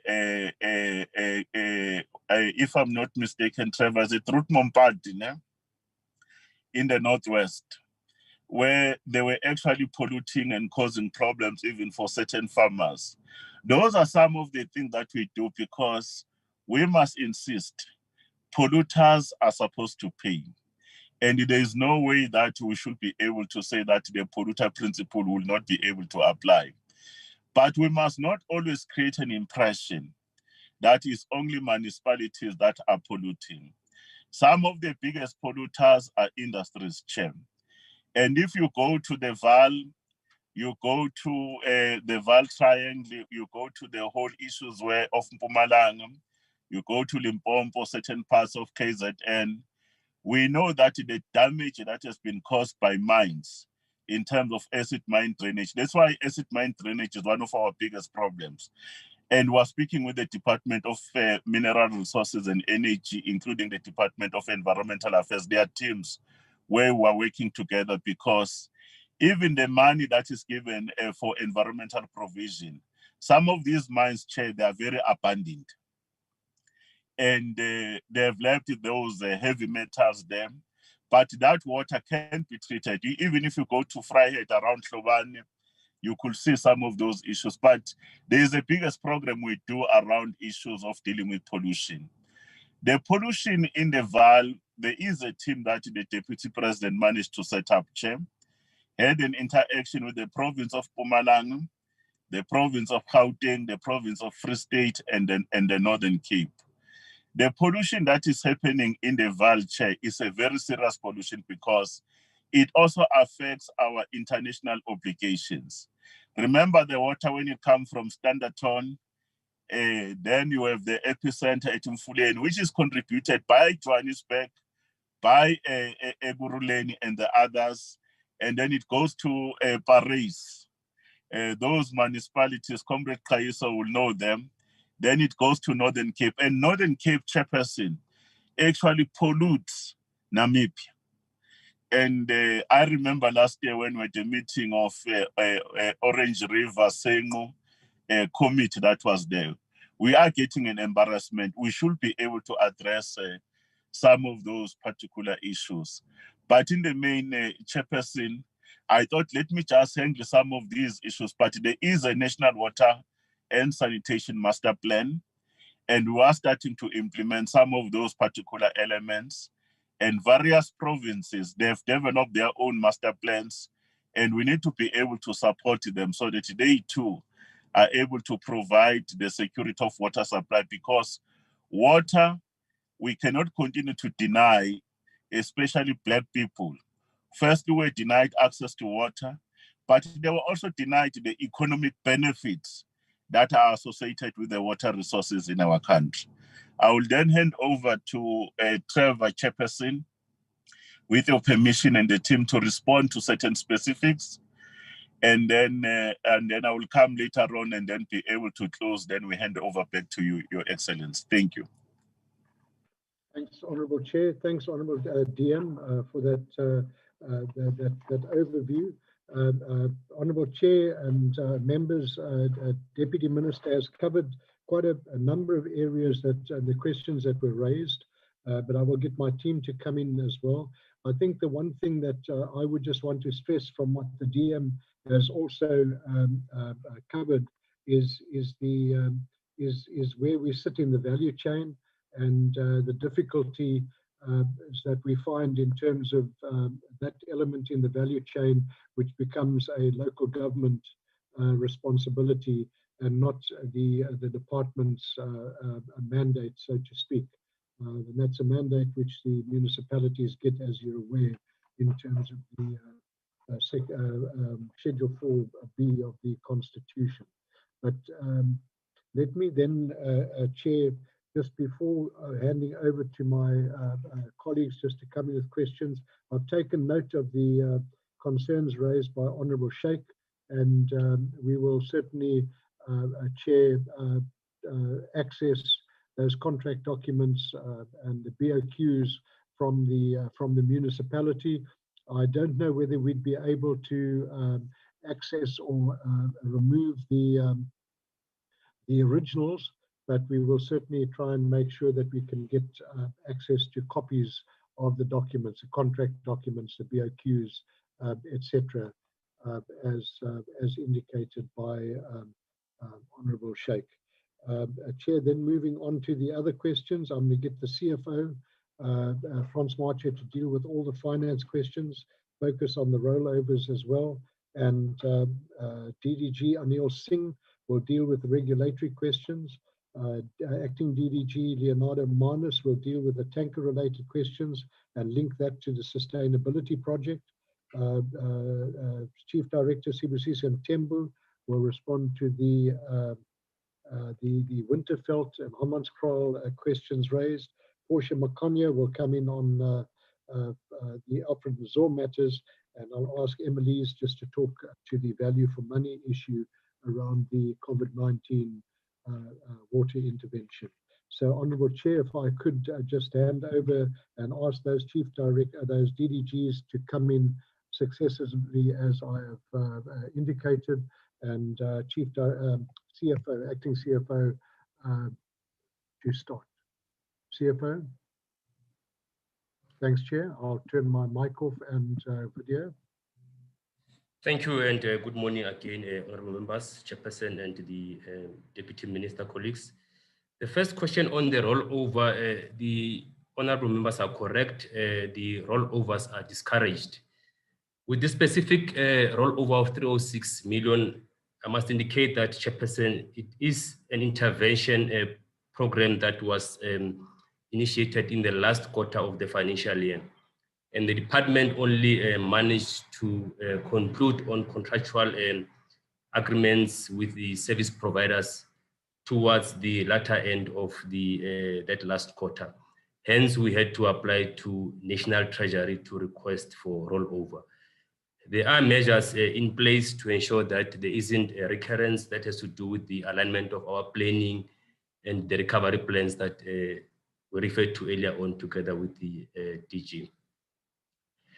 The question relating to underspending, whether it is directly or solely related to lockdown, Chairperson, lockdown did play a significant role in this. However, there are other factors that have contributed to the low spending, especially on the capital projects. We do have incidents of community unrest. I think one of the notable ones is the Vaal River System project at Mfuleni, where we constantly had disruptions on the projects, and all those had affected the issuing of invoices or the carrying out of the execution of the project. There are measures, of course, as well to deal with those. The department has put together empowerment plans and stakeholder engagements to ensure that there is less recurrence of those incidents across all the projects.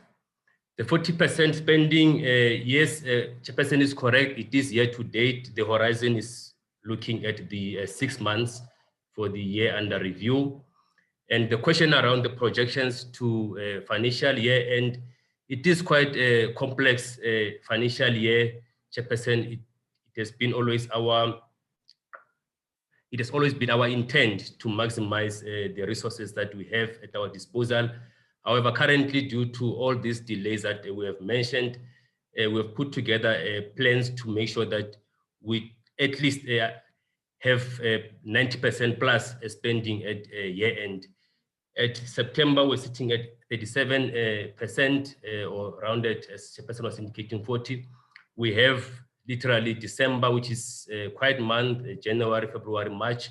So what the department has done, Chairperson, to ensure that we spend the most of the remaining budget, there've been reprioritization of the budget to make sure that we realign the projects to their stage of readiness, moving money around the various projects with due regard to the conditions that goes with these grants.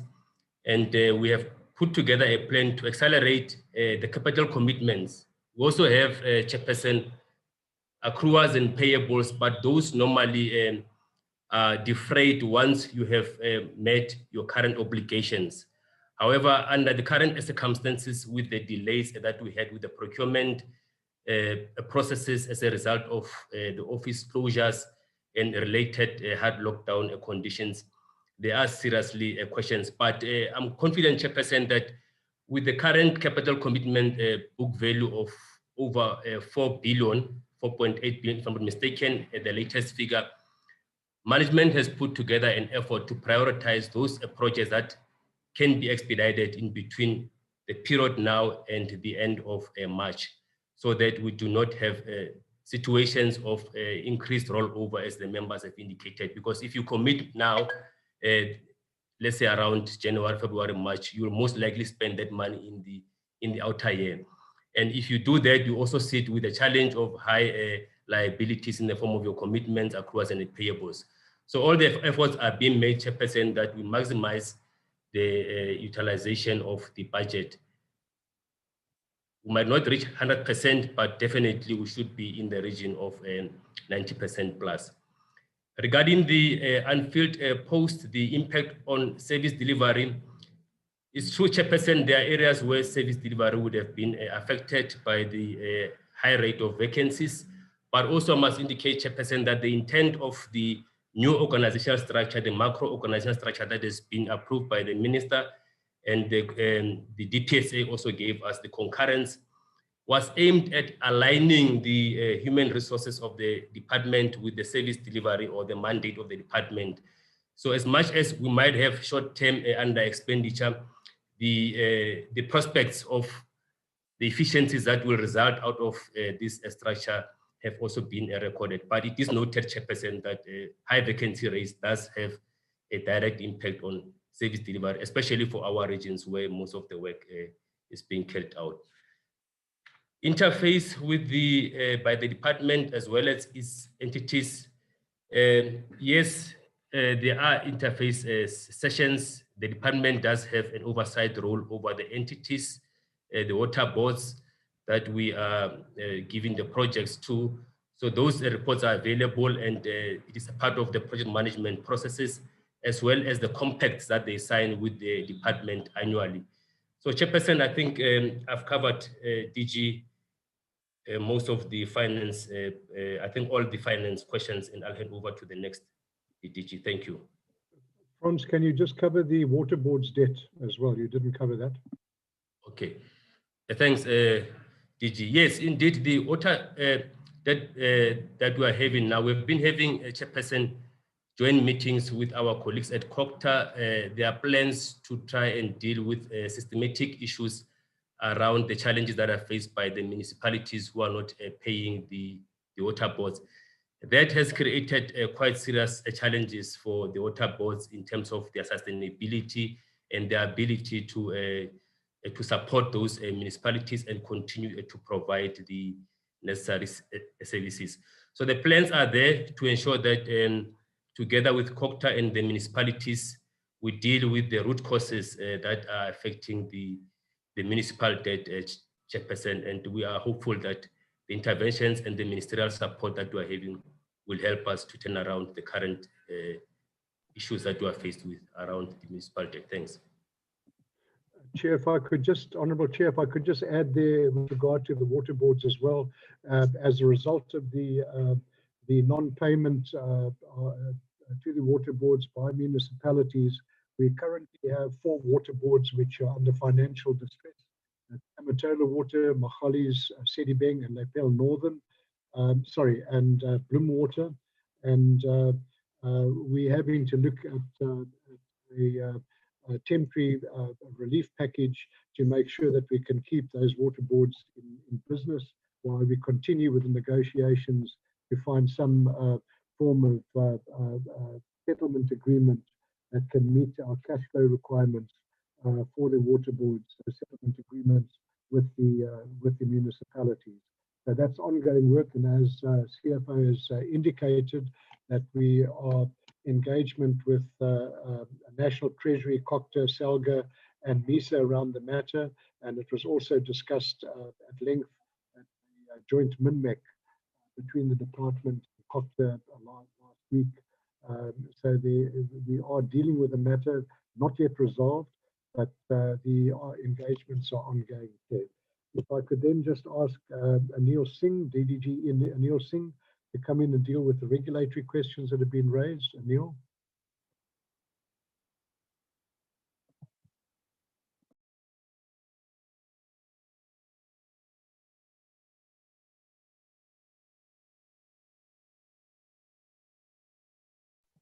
Anil Singh? Seem to have lost him. If I could then just slip to the next one. Leonardo Manus, can you deal with the water tanker related questions and the link to the sustainability project going forward? Thank you.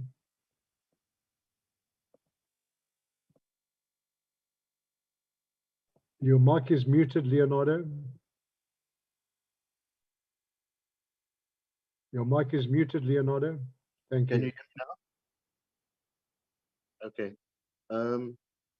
Yes, the questions that I will go into, Honourable Chair, would be in terms of the tanks itself. There was a question posed whether we have we receive value for money. I think to deal with that question first, obviously, the first point to note is that the tanker system was always an interim system that had to address a specific need during a specific time as far as the COVID intervention, the COVID pandemic was concerned.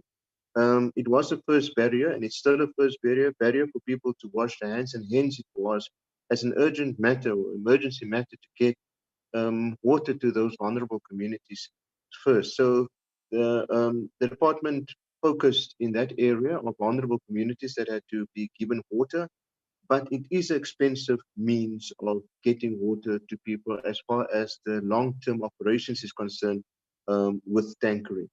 But yes, value for money was achieved or was attained through this intervention, noting the number of people that got water.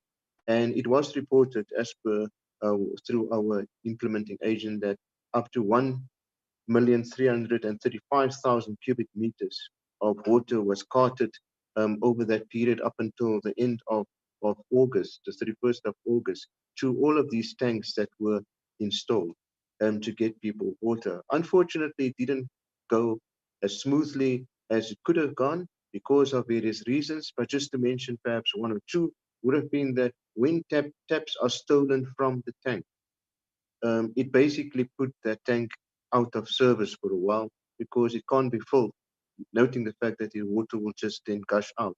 So that would have been one of the reasons where there were problems that were that came to the fore that caused tanks sometimes not to be in operation, and then there were others that also caused due to breakdowns of trucks, or where there was just a high demand and the truck couldn't keep up in terms of filling water. So that would be some of the challenges that were faced during this process. However, now, whilst the departments, after the department's intervention, there are two elements, as I mentioned in the presentation itself, in terms of the COVID sustainability project that we are busy with in terms of phase 2, is now to actually do scoping of all of the strategically placed tanks. And out of that scoping and design exercise would then be to get these tanks connected to a sustainable source of supply. This could be either a borehole or a spring that need to be reintroduced into service or refurbished into service, or a water main that might be close by. And that will then see that the tanker part of the service will be taken away, which will mean it's more sustainable and therefore also then can be provided at a lower cost. So yes, in terms of the Kwakwa situation, the figure that was reported as far as Free State is concerned was not including the drought intervention that actually saw the tanks that was given in the area of Kwakwa. So the 500 was that the honourable member have seen would be the intervention as per the COVID funded that was done through Rand Water, that was in addition to what was actually given in the area of Kwakwa. So, Acting DG, Honourable Chair, I think that for now, that would be, oh yes, sorry, that's the last part, would be in the terms of what Honourable Peters have asked with regards to Soplaiki. I can just also mention that as far as Soplaiki is concerned, would be one of those municipalities, water service authorities, that has already committed their own MIG, the Municipal Infrastructure Grant, to see the conversion of the tanks that were installed in the Soplaiki area into a more sustainable form, because there are water mains in the area that are close by that could actually then add value or add water to these tanks, and so that see that it's more sustainable. Our regional office in the Northern Cape is working closely with Soplaiki to see that conversion being done. And that is also not only being done in Soplaiki, but also I believe in Dikgatlong, that is already, there are tanks that has already been converted into a more sustainable form. So this is work ongoing, and progress will be reported perhaps at the next engagement. Thank you very much, Honourable Chair. Thanks, Chair. Sibusiso Mthembu is going to come in around the Winterveld and the Hammanskraal issues. Thank you, DG. Chair, on the Winterveld issue, we are aware of the Slovo area water shortages.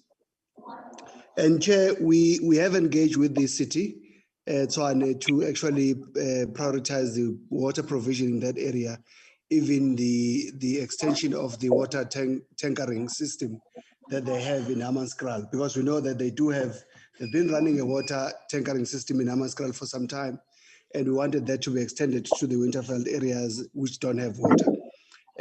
Chair, the difficulty with the metros is that we don't have a direct funding that the department can make available to the metros. Metros have got what is called USDG, Urban Settlement Development Grant, which is what they are using to cover some of the water and sanitation budget shortfalls. Chair, we have raised this matter with the city, that particularly with the administrators who just left, that USDG was always underspent in the city, yet there are people that are not served with water, including the area of Hammanskraal, which is still not appropriately served. Thank you, TM. I think you covered the other areas very well on Namaskar. So, Chair, we are continuing. We're having our finger on the pulse in terms of the city so that they can respond to the issue of water in there. The second question, Chair, around the assessment period. We had DG just recently approved that we go out on tender. We're supposed to be out on tender this Friday for the assessment from Mpumalanga all the way to Northern Cape.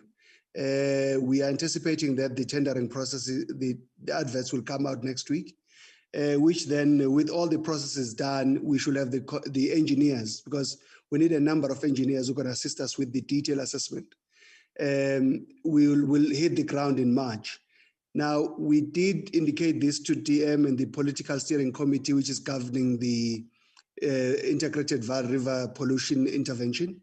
And the DM and the political steering committee also expressed their dissatisfaction that we should not take 8 months. We should try and crash time and be shorter in terms of the assessment period, of which, Chair, we can only ascertain that once we have the contractors on board, so that we can discuss in terms of how the assessment time will be done.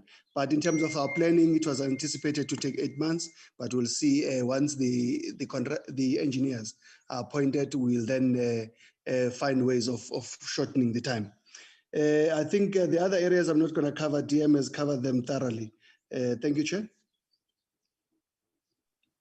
Thanks, Chair. Thanks, Honourable Chair, Honourable Members. I'm going to ask DDG Singh to come in on the pollution or the regulatory issues, and he'll be followed by Portia Makanya on Alfred Mzou. Good morning, Honourable Chairperson. Good morning, Honourable Members, Deputy Minister, DG and colleagues. Just a few responses from my side in terms of the overall regulatory issues. Sorry, Mr. Singh. Yes, Chair. Can you all mute and switch off any other thing which may disturb the meeting? Okay, Mr. Singh. Chair, I've been running 2 virtual meetings at the same time, so I apologize. I've been jumping from one to the other, but I'm here to respond to the regulatory issues in my capacity as a DDG for regulation. I think the most important thing is to give the SCOA and parliamentarians the confidence that the department is indeed dealing with the polluters, holding polluters accountable. So in the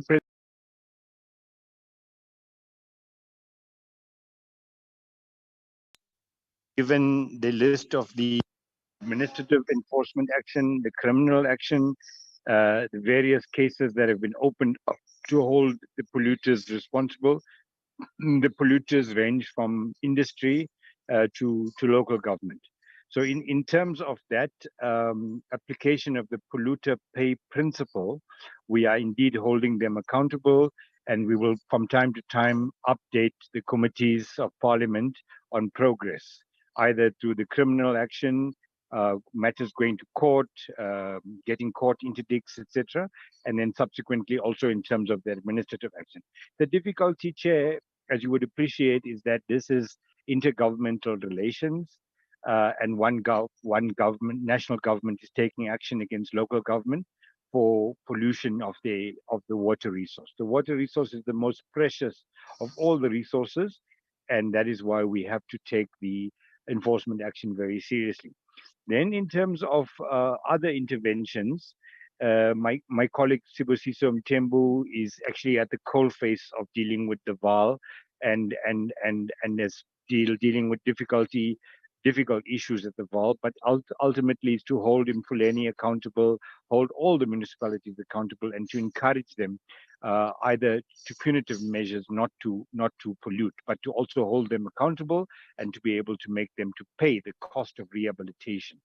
Then the other process that we are running is the implementation of the waste discharge charge system, which is in the presentation, and it's a levy that we want to be able to enforce once we get all our ducks in a row, to be able to enforce that and be able to collect levy out of that. that basically, in a nutshell, my responses, my input, Chair. If there are other aspects, then we can traverse them. But I think just to say that indeed we are, as a department, taking and applying the anti-pollution measures. The Deputy Minister is leading the anti-pollution task team, which is doing good work in terms of how do we coordinate our efforts around a national pollution problem and to ameliorate the effects of this pollution. There's also for us to deal with the countrywide problem of acid mine drainage, which we are busy with. So I undertake to come back to the committee to report regularly in terms of the progress for these matters. And that is where I will stop, Chair, if that is in order with the Chair. And thank you very much. Honourable Chair, could I just intervene? And Anil, can you just brief very quickly on the revitalisation of the green and the blue drop programs? Oh, okay. Yes, thank you, Chair. So the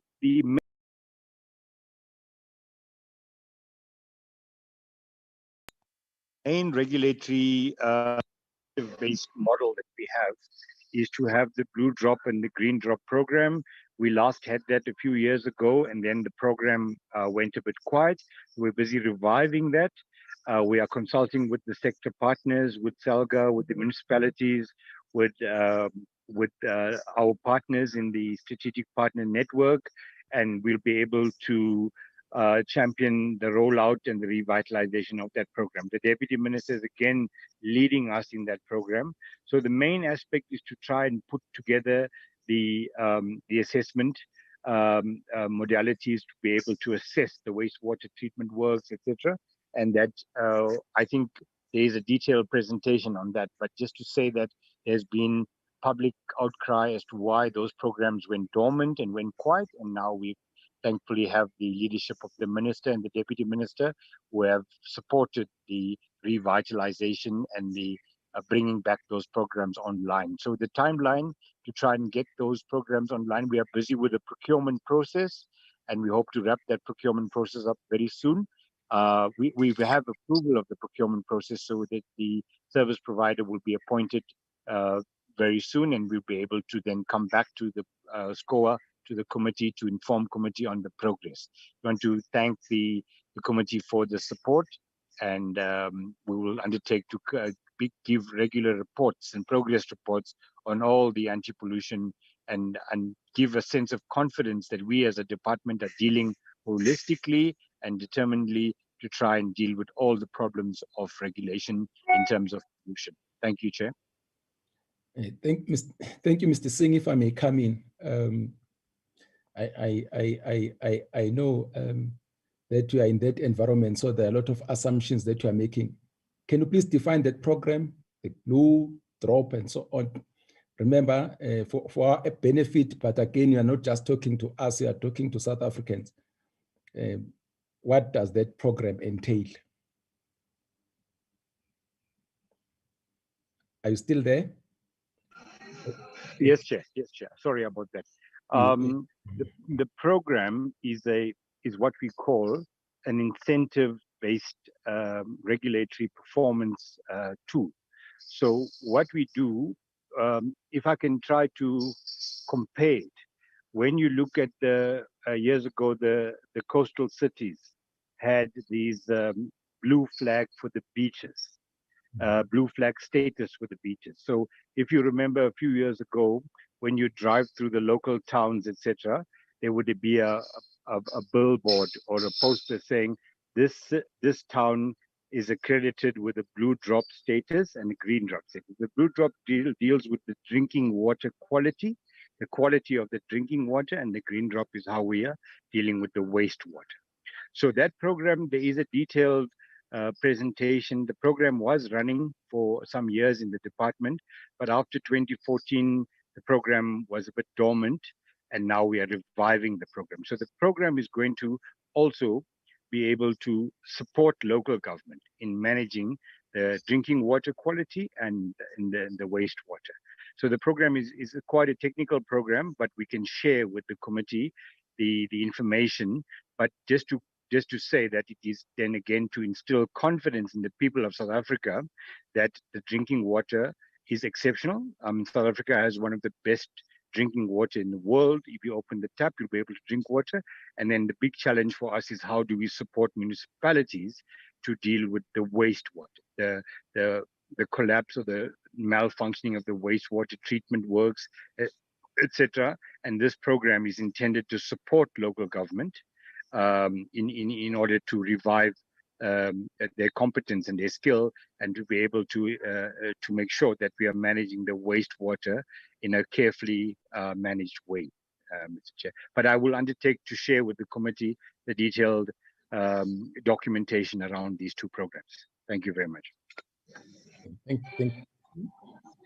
Thanks, Honourable Chair. If I could then ask Portia Makanya, I hope she's got a better connection now.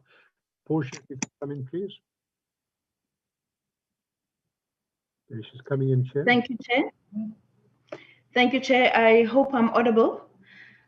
Chair, the questions, let me first greet the honourable members, as I couldn't do so earlier, and the Deputy Minister and DG and colleagues. The questions around Alfred Nzo, Chairperson, was, let me cover first the Ludeka question that was raised. The funding model around Ludeka as it was raised. Chairperson, the Ludeka Dam has been constructed by the department, which provides the bulk infrastructure, together with upgrading of the treatment work, Nomlako treatment work, to service the area. However, turns your video off and we'll have an audio better. Portia, just turn your video off. We'd like to see you, but yeah, that'll be better. You should have better audio now. Thank you. All right. Am I okay? Now, the main issue around the funding model, Chair, is that the dam has been constructed, and however, the communities surrounding the area are not really realizing the benefits of the dam being there in the area because of reticulation that is still outstanding in greater parts of Bizana area. Now, the call has always been on the department to fast track the issue of reticulation. And I think as a Deputy Minister and the DG also has spoken about the mandates of the departments, because the funding follows the mandates of these departments. MIG that funds reticulation is already overcommitted at the municipality itself, and it is a challenge to really roll out reticulation infrastructure and to give effect to the maximized use of the dam as it is. There was an issue of a crack that has been raised, but I think my DDG can talk to that. However, the Dam Safety Office Chair is looking into the matter. The department is fully aware of the crack that is there, and it's more of a joint that has moved, of a concrete that has moved apart. It's a joint that has been created for concrete to breathe, if I can put it simply, that it can expand as responding to weather conditions. It is not necessarily a crack on the dam wall itself. It's more on the crest. However, Mgeni Water and the department are looking into that matter. There's a dam safety report, as it is closely monitored, and that does give a confirmation that there is no immediate immediate threat to that crack. And I think the DDG has responded to the tankers issue. However, Chair, let me also just maybe add to say, Minister in January, together with the Deputy Ministers, attended an EXCO meeting in the province, supporting the province during drought, as we all know that it's one of those provinces that are hardly hit by drought. Minister made 230 million available through the water board called Amatola Water to assist municipalities And I think it addresses some of the other questions that have been raised as to what we are doing to assist these municipalities to also get water to the communities. That 230 was set aside, and through the Amatola Water Board, a war room has been established in the province as it was agreed during that meeting. In that war room, the municipalities came forth, Chair, with all their requirements in terms of water tanks as well as tankers. But I think, Chair, a point needs to be made that the Eastern Cape is one of those provinces that is still dealing with the huge backlogs that it is faced. We still have more than 2,000 villages that do not have any form of infrastructure. Now, these tanks have been requested by municipalities and deployed with them, working with their leadership in strategic points in those villages, where Amatola Water has then installed them at those strategic points, supported by tankers. And I think DDG has raised the issue that this has been a short-term intervention and not a sustainable one.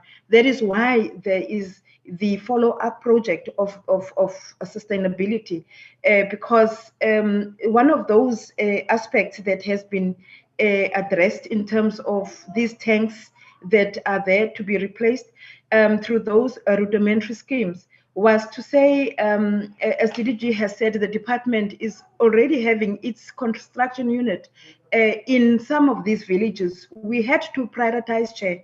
It is not easy during this time of the pandemic to let me put it, to eradicate the backlog overnight. As I'm saying, we still have a number of villages that do not have access to water supply, and the funding that is made available would not be able to allow us to reach everyone, or let me rather say, to eradicate the backlog. Now, we had to prioritize 10 villages for all of these municipalities in the Eastern Cape, the district municipalities. And also, Chair, we would also remember that these municipalities are priority municipalities, as was pronounced by the former president. Now, instead of giving Alfredo 10, of prioritizing 10 from Alfredo, we prioritize 20. The DG also has, in consultation with Treasury, allowed these municipalities to look at the funding that is available at their disposal to reprioritize so that they can purchase tankers where it is feasible to do so, and also replace some of these tanks that is difficult to cater to. As such, Chair, there are a number of tanks in Alfredo that have been, installed with at certain households, especially where terrain is not conducive for tankering. More than 100 has already been attached to households that would require that. Over and above that, it's also to look at those vulnerable groups that would not have the energies to compete for water collection at the strategic points as it is. But we must declare, Chair, that it is a challenge to reach all of these tanks with the few tankers, given the limited resources we have. Alfredo has received over 600 tanks at their strategic points, and it is these tanks that I've mentioned too as to how we're trying to, pull out from tankering. WISIG also is one of the support mechanisms to the municipalities, and it's more for those spring protection and borehole development or groundwater development projects. However, Chair, again, the funding that is coming to us in these needy provinces do not match the demand. Eastern Cape still needs 121 billion to eradicate its backlog, and we get an average of 4 billion a year, and that includes MIG, WISIG, and RB. So there's still a long road to go, Chair. Now, if I go to the issue of rationing as well, Chair, despite drought, even without drought, Chair, the schemes that we have reached their maximum capacity. We know now the communities have graduated from just getting water from a standpipe. People have built mansions and are able and willing to pay for yard connections, and some have illegally done so that has interfered with the current scheme's capacity and the pressure in the systems, where you would have a scheme partially functioning, serving a part of the village because others have illegal connection. It's an area, Chair, the issue of illegal connections, that is a sensitive one, and that also need that attention, because should you disconnect illegal connections, the village would have water at the strategic points or at the standpipe level. However, it's a sensitive issue that I think everyone is careful to really address, and it's all around a local government space around reticulation. The last point, Chair, that I would want to also perhaps raise, raised, that I would like to respond to, is to the Nongwadla. I think there has been a communication issue, Chair. The information requested was provided by us around July, but we will resend, as DG has said, we will repackage that and send, because there is an advert that has gone out. It had closing dates. There's an appointment letter of the service provider, the start date of the project, and the end date of the project. But I must also, maybe, Chair, just highlight that the area that was visited is a slopey area that is prone to erosion what has happened is that when learning that the committee is coming, naturally the teams went out to the projects that are sampled, and to look at. The department has advised Alfredo District Municipality, which is the implementing agent, or who have been the municipality that have implemented this project. Naturally, when they saw some pipes being exposed at the time, they felt that the pipes needed to be, because of erosion and grazing of animals and all of that, they got exposed. The work that was done really, and it is true that it was wet concrete and what was said, but the correction needs to be made to say it's a project that was completed the previous year, and it was a project not starting from a spring to the whole reticulation.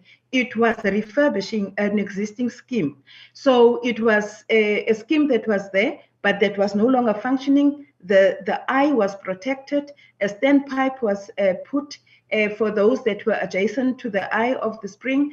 And but the work that was done when the committee was there was because of the exposure that was detected when the teams went out there and felt that let us cover the exposed section, not that it is work that was done for the spring to be functional. And at the time, the spring was functional. However, with those detected wet concrete, I think that was suicidal from the team that has visited. And that is why in the presentation and the slides that we presented today, there was also mentioning that there was a further upgrade on another spring uphill, where because the reticulated, it is gravity fed, and to service the other areas that were not served. But Unongwadla village is still experiencing challenges, Chair, because of your illegal connections and some vandalism that even has happened on the newly constructed stream. I think the municipality is aware, and as much as I cannot confirm, because this is more of a reticulation issue, they are aware that work needs to be done to improve the access to Nongwadla. And I think that is the end, Chair. Oh, okay, now please gravitate towards wrapping up. Are you done? I didn't. Portia? Yes, Chair. Yes, Chair, I'm done. I'm done, Chair. Okay. Honourable Chair, there was just one question which from Honourable Deputy Peters, which wasn't addressed, and that was the issue of the Makareng water treatment plant. Just to advise the committee that there's an big project, that's a regional bulk infrastructure grant project, which was commenced in May this year and will be completed in June of 2021. And it's to upgrade the water treatment plants up to a 7.6 megaliter capacity per day, and there's 91 million rand that has been allocated towards that project. That's in Makareng. Thanks, Honourable Chair. And Chair, that's, DG, sorry, Chair. Address the 600 tanks versus the 5,000 tanks which were promised in Kwakwa. Chair, I'm going to ask my Leonardo Manus to come in, who's the tanker man. Leonardo, can you hear me? Yes, thank you. Can you hear me, DG? Go ahead. Yes, I think, Honourable Chair, in that regard, we just responded to say that in terms of the 500 that is noted on terms of the presentation would be what has been provided via the COVID-19 phase 1 intervention.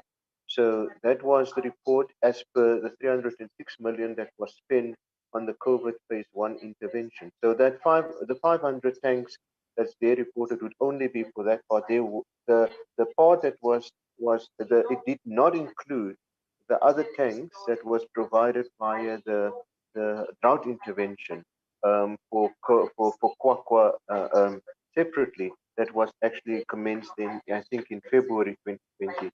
So the presentation that we've given today was only focusing in terms of the additional tank that was then provided through this intervention. Thank you, Chair. Honourable Chair, just in terms of us not being able to give the full answer there, my team is in Kwakwa today. They're preparing for the Deputy President's visit there, and that additional detail I will get from the team and make sure that via the Parliamentary Office that information is provided to you. But the team, Free State team, are just preparing in Kwakwa today and put a Dishaba for the Deputy President's visit. So just bear with me there, Honourable Chair. Thank you. DM? No, thank you very much, Chairperson. I think most of the issues are covered. Just to indicate that, Your Excellency, I'll give you a shout so that we can visit Ngwavuma before Christmas. No, I'll definitely be there. Let's go there. And then, Umam Tipuone, we do owe that visit to that area in the Northern Cape. I know that Comrade Kadis is also trying to get me to Kwakwa. Will come with a DP there. Therefore, your best pipes. Just to say, Chair, in closing. DM, before you close, because I want you to touch on this one as you close, so that we have one closure. Okay, leadership. Yeah. One, I said, what are your projections about us doing away with the bucket system? I spoke about that. We didn't get the response, but also to say, and you understand that when the response was given about our interventions, then the question of different departments being involved with the provision of different types of infrastructure and so on and so forth. And basically, it talks to the silo approach. And I think, amongst other things, the DDM model that we're coming up with was trying to solve that. But having said that, I want to talk as an ordinary citizen of South Africa. You know, our people, this thing of certain department is doing this, certain department is doing this, a certain level of government is doing this. You know that they are not interested in that. When they talk about Hulmain must give us water.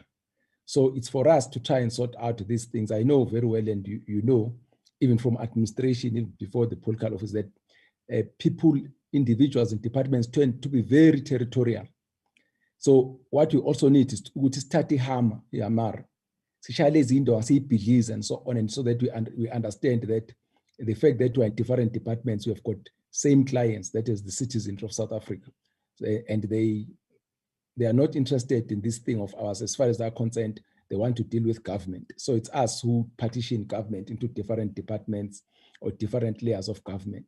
So I'm just saying that that's one of the challenges, and it's not just in around water, but it's a challenge that we want to give to the executive, that really can we attend to this, because it tends to stall delivery of services when we are busy trying to protect our small fiefdoms at the expense of our people. DM, but thank you very much. Let me allow you to close. I just wanted you to also touch to that as you close. No, thank you very much, Your Excellency, with that particular input. I think the direction the President has taken to improve government coordination across the three spheres through the district development model, it is very helpful, because anyway, when it comes to infrastructure, Shenge, you will know, it's better that infrastructure, to get economies of scale, you actually go through a regional approach, which is your regional park services, rather than an infrastructure that gets to be owned by one particular locality. And it helps a lot. We are having challenges. Let me just indicate, Chairperson, that the department, there is a hotline that we're using. And during this pandemic of COVID-19 is still with us, we open up the hotline because we have actually tried to come up as per the instruction of the President to support municipalities, because support is an injunction by the Constitution in terms of Section 154 of the Constitution. We went out, we took the money that we had, and then went out to support municipalities, even had that hotline where people can phone the departmental officials. We are able to interact with municipalities, but more importantly, in certain instances, ourselves, we go in there and do the intervention, in as much as those matters in terms of our own legislation that they are not actually catered for. But we've intervened because water is a human rights issue. Even the municipalities that were owing water boards, Your Excellencies, we made a decision that during COVID-19, there is no South African, and I repeat, no South African must have no access to water, because they fight against the COVID in terms of hand washing and so forth will not be actually succeeding if there's no water. But then the unintended consequences, leadership, is that we started having our water boards subsidizing and municipalities not actually paying. I can make an example. We made a decision, for an example, that Mangaung, we are not going to close water, and their bill has gone up. Right now, other people were complaining even towards the elections, we shouldn't close water for Machabeng. Machabeng is actually owing about more than 3 billion just to this water board called Sedibeng Water. The very same thing in our own province, where you also have your own residents in Mpumalanga. Your Victor Kanye leadership, Delmas, was owing a lot. Rand Water were to ask them not to close water. This is how far we're trying, but the weaknesses of local government, we have reached a point that we should know that local government is everybody's business. There are too many people that can afford to pay. They are not actually paying for services. Because even when it comes to water, the issues of the chemicals, the issues of the power generation to pump those systems, we should be able to pay for them. But the team of Minister Sisulu and Minister Nkosazana Dlamini Zuma were working with SALGA now, like Trevor was saying. We're trying to say, how do we deal with the debts owed by municipalities and debts owed by 2 municipalities? I hope all the honorable members sitting in your committee leadership, there is no one who's owing a municipality for more than 60 days, because it's the right thing to pay our accounts. Let's do this all the time so that they can perform and pay others. The issues of the backlogs, the bucket system, is very inhumane. We did put money aside, like you supported us the last time we appeared to you in last year. We sent our construction unit, especially they were mostly in the Free State. They are also in the Northern Cape. And we are actually towards completion. The team has done very well. There are those that are remaining. We are just sorting out the few remaining issues for reticulation. But going forward, because we're a water scarce country, we need to start to discuss the question that there are two types of sanitation services. There's a SWAT and a non-SWAT. The non-SWAT, it does not mean an inferior service where there is no water resources because of the technologies that are there. But I would request that Trevor and Leonardo, they send the details of that progress report for your information and your constituencies, so that you could see that how far have we dealt with that particular issue. But from a planning point of view now, we can't have in a formalized settlement a leadership have a situation where you have a toilet, but that toilet is not connected into the system. I thought I should be able just to close that particular gap. But as we are saying, the district development model, it has been launched everywhere, and we've been deployed as ministers and deputy ministers, and the plans are coming up nicely, and we should be able to attend to those issues. The last point I thought I should say, Sheng, is what Anil was responding to, the blue drop and the green drop. It's a very important issue, Chair, that we must know that when it comes to South Africa is a member of International Standard Organization. That's why you have your South African Bureau of Standards for various items that or activities that they must meet certain standard. We have always prided ourselves that we are part of that international body. When it comes to water and sanitation or wastewater or raw water, there are certain standards that needs to be met. South Africans, if they have a blue drop certificate, you have an ability to drink water at any tap in the country. How many people are scared to drink water from the tap right now? And we are having these businesses of many of these retail shops where you either, I will not mention the names here, Chair, but where people, they buy bottled water, including ourselves at the leadership level. If we don't have confidence to drink water from the tap, what about our people that don't have access to resources and they don't have the money? Some, they are unemployed. But it's not only just that you can also be able to drink water from the tap. It's also very important for investment, because even the rating agencies, they are able to say this particular municipality or this particular water user, because you get a water use license. In a water use license, it has conditions that how do you manage your effluent and how do you manage your own raw water that is there? Because it's not always, it's always that particular issue that we need to do that. And when this program is coming back, Chairperson, just note that it has two elements. There's a self-regulation. Every holder of a water license, on an annual basis, they must be able to send a report to the department to say, how am I managing my water balance, which is my effluent, but also my abstraction, the water that comes into the system. But ourselves will behave like Auditor General, where we'll do some kind of sampling and be able to certify that indeed you meet the requirement in terms of the South African SANS standard that are related to either raw water use or the effluent discharge. And it's an important issue that we should be able to follow as part of our regulatory mechanism, including incentives, Chair. Those are some of the issues that we thought we should share with you as honorable members of parliament. But once again, we must thank you. We have always been taking keen interest. And when you see that there are water challenges in various areas and communities, we've always gotten the messages from various members of your committee, irrespective of the political party where they belong to, because water can't be politicized.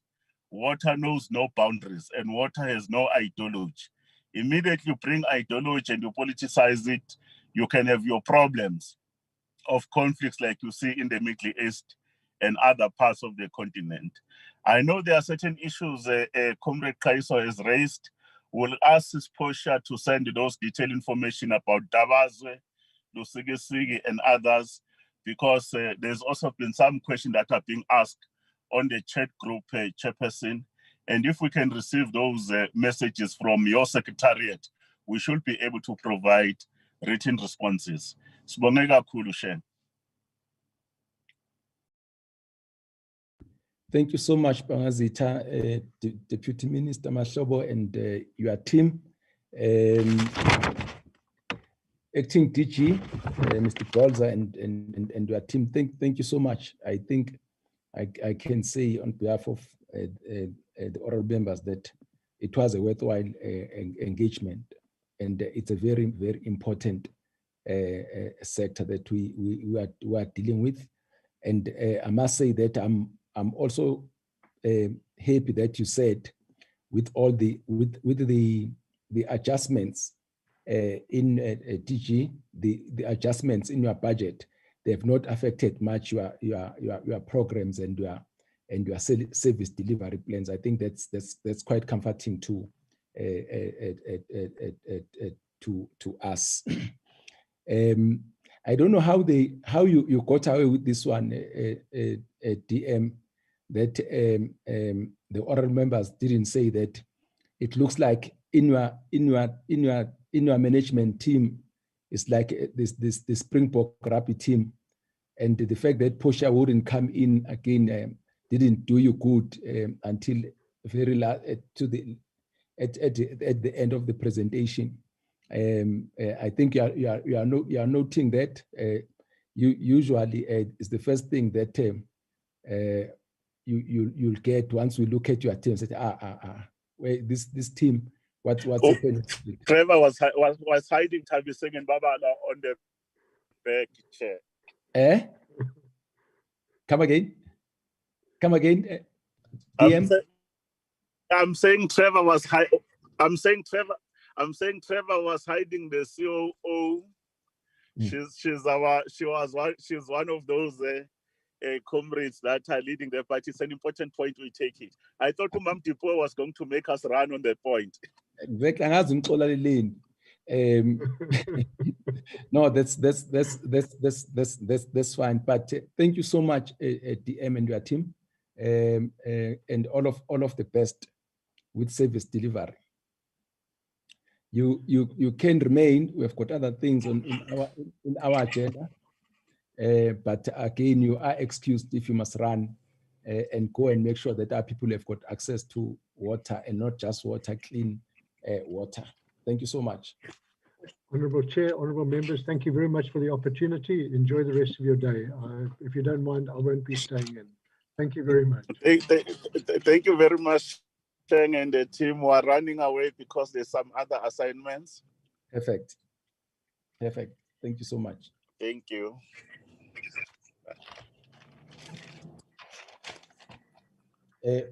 Honourable members, you heard that if there are other matters that you want to raise, please let's take them to Darren so that they can respond to some of the I don't know how I can emphasize this one, that the issues of water and sanitation are at the heart of democracy and dignity and life to our people. All members, can we go to the minutes? It's agenda item number 5. Let's look at the minutes of the 12th of November, 2020. Let's go to that.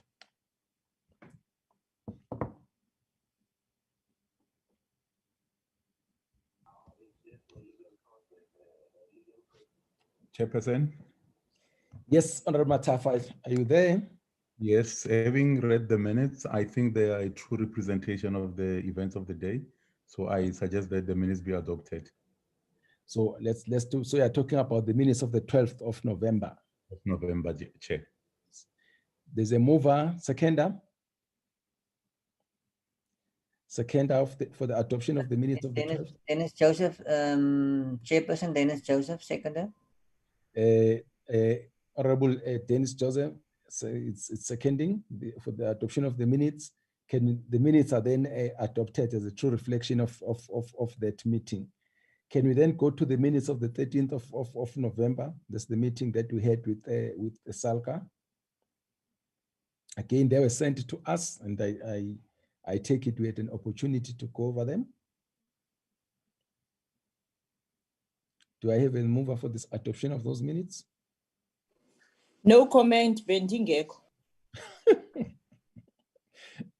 Your comment is no comment, eh? Yes. I propose to move for the adoption of the minutes. Honorable Kaiso moves for the adoption of the minutes of the 30th. Yes, Mlenzana seconds. Honorable Mlenzana second, the adoption of the minutes as a true reflection of that meeting. So the minutes are adopted. Thank you, honorable members. Can we go to agenda item number 6, the announcements and correspondence? Darren, do you want to take us through that? Chairperson. Yes, Darren. Chairperson, yes. Based on our discussion yesterday, I submitted an application to the House Chairperson and the Chief Whip for the committee to be excused from the meeting to be held on Tuesday, 24 November. Subsequently, permission has been granted for us to be excused. This is due to the sitting that will be taking place on Friday. We were supposed to have a meeting with the SANDF on Friday, but now there's a sitting on Friday morning, so we can't meet. So now, yeah. So now the new date is Tuesday, 2 o'clock. Yes, Chairperson. Right. Okay. Thank you. Is that clear, honorable members? Is that the only announcement from your side, Darren? Yes, Chairperson. That's it. Okay. Thank you. I missed the announcement. I couldn't pick up Darren quite properly, Chair. Can you perhaps sum up what is Darren saying? Honorable Kaiso, there was we're supposed to meet on, according to our program, we're supposed to meet on Friday, but now there is a sitting on Friday. So what we ended up doing, we had to apply to the House Chair to be excused on Tuesday from the National Assembly sitting, so that we can have that meeting instead of being in the House. He was then saying that permission has been duly given to us, that we meet the SNDF, right, on Tuesday in the afternoon at 2 instead of attending the National Assembly. Got that? Am I right, Darren? Chairperson, yes, can I just rectify? It's actually the Department of Transport and not the police departments. We were supposed to meet with the Department of Transport on Friday. So we're now meeting Department of Transport on Tuesday in the afternoon. Yes, Chairperson, that's correct. Okay. So our next meeting, it's on Friday. We don't No, it's on Tuesday, Chairperson. Tuesday morning. Our next meeting on Tuesday morning. Yes, Chair. Okay. Thank you so much. Honorable members, then there is a debate on the Division of Revenue Second Amendment Bill on Friday, and all of the best to all of you. Thank you so much. This takes us to the end of today's meeting. I thank you. Thank you very much, Chair. Thank you, Chairperson. Thank you all. Kaiso? Chair? Your tie is very beautiful. I like ties. Oh. Yeah. No, thank you, Chair. Okay. Thank you so much. Thank you, Honorable Joseph. You had the House rule on Friday. Hey, Honorable Joseph. Joseph? Oh, it's gone. Okay, no, the meeting is closed, honorable members. Thank you, support staff, Darren and everybody, support staff. Thank you so much. Yes, thank you, Chairperson. This was a good meeting. I think so. Yeah, thank you so much. Yeah. Thanks to you guys. Thanks, Chairperson. I'm ending the meeting now. Ivade, close it. Before you vala, before you vala, bye, comrades. Oh, bye, Honorable Degale. evala yaanong. So okay kwala ge Darren, you can close. All right.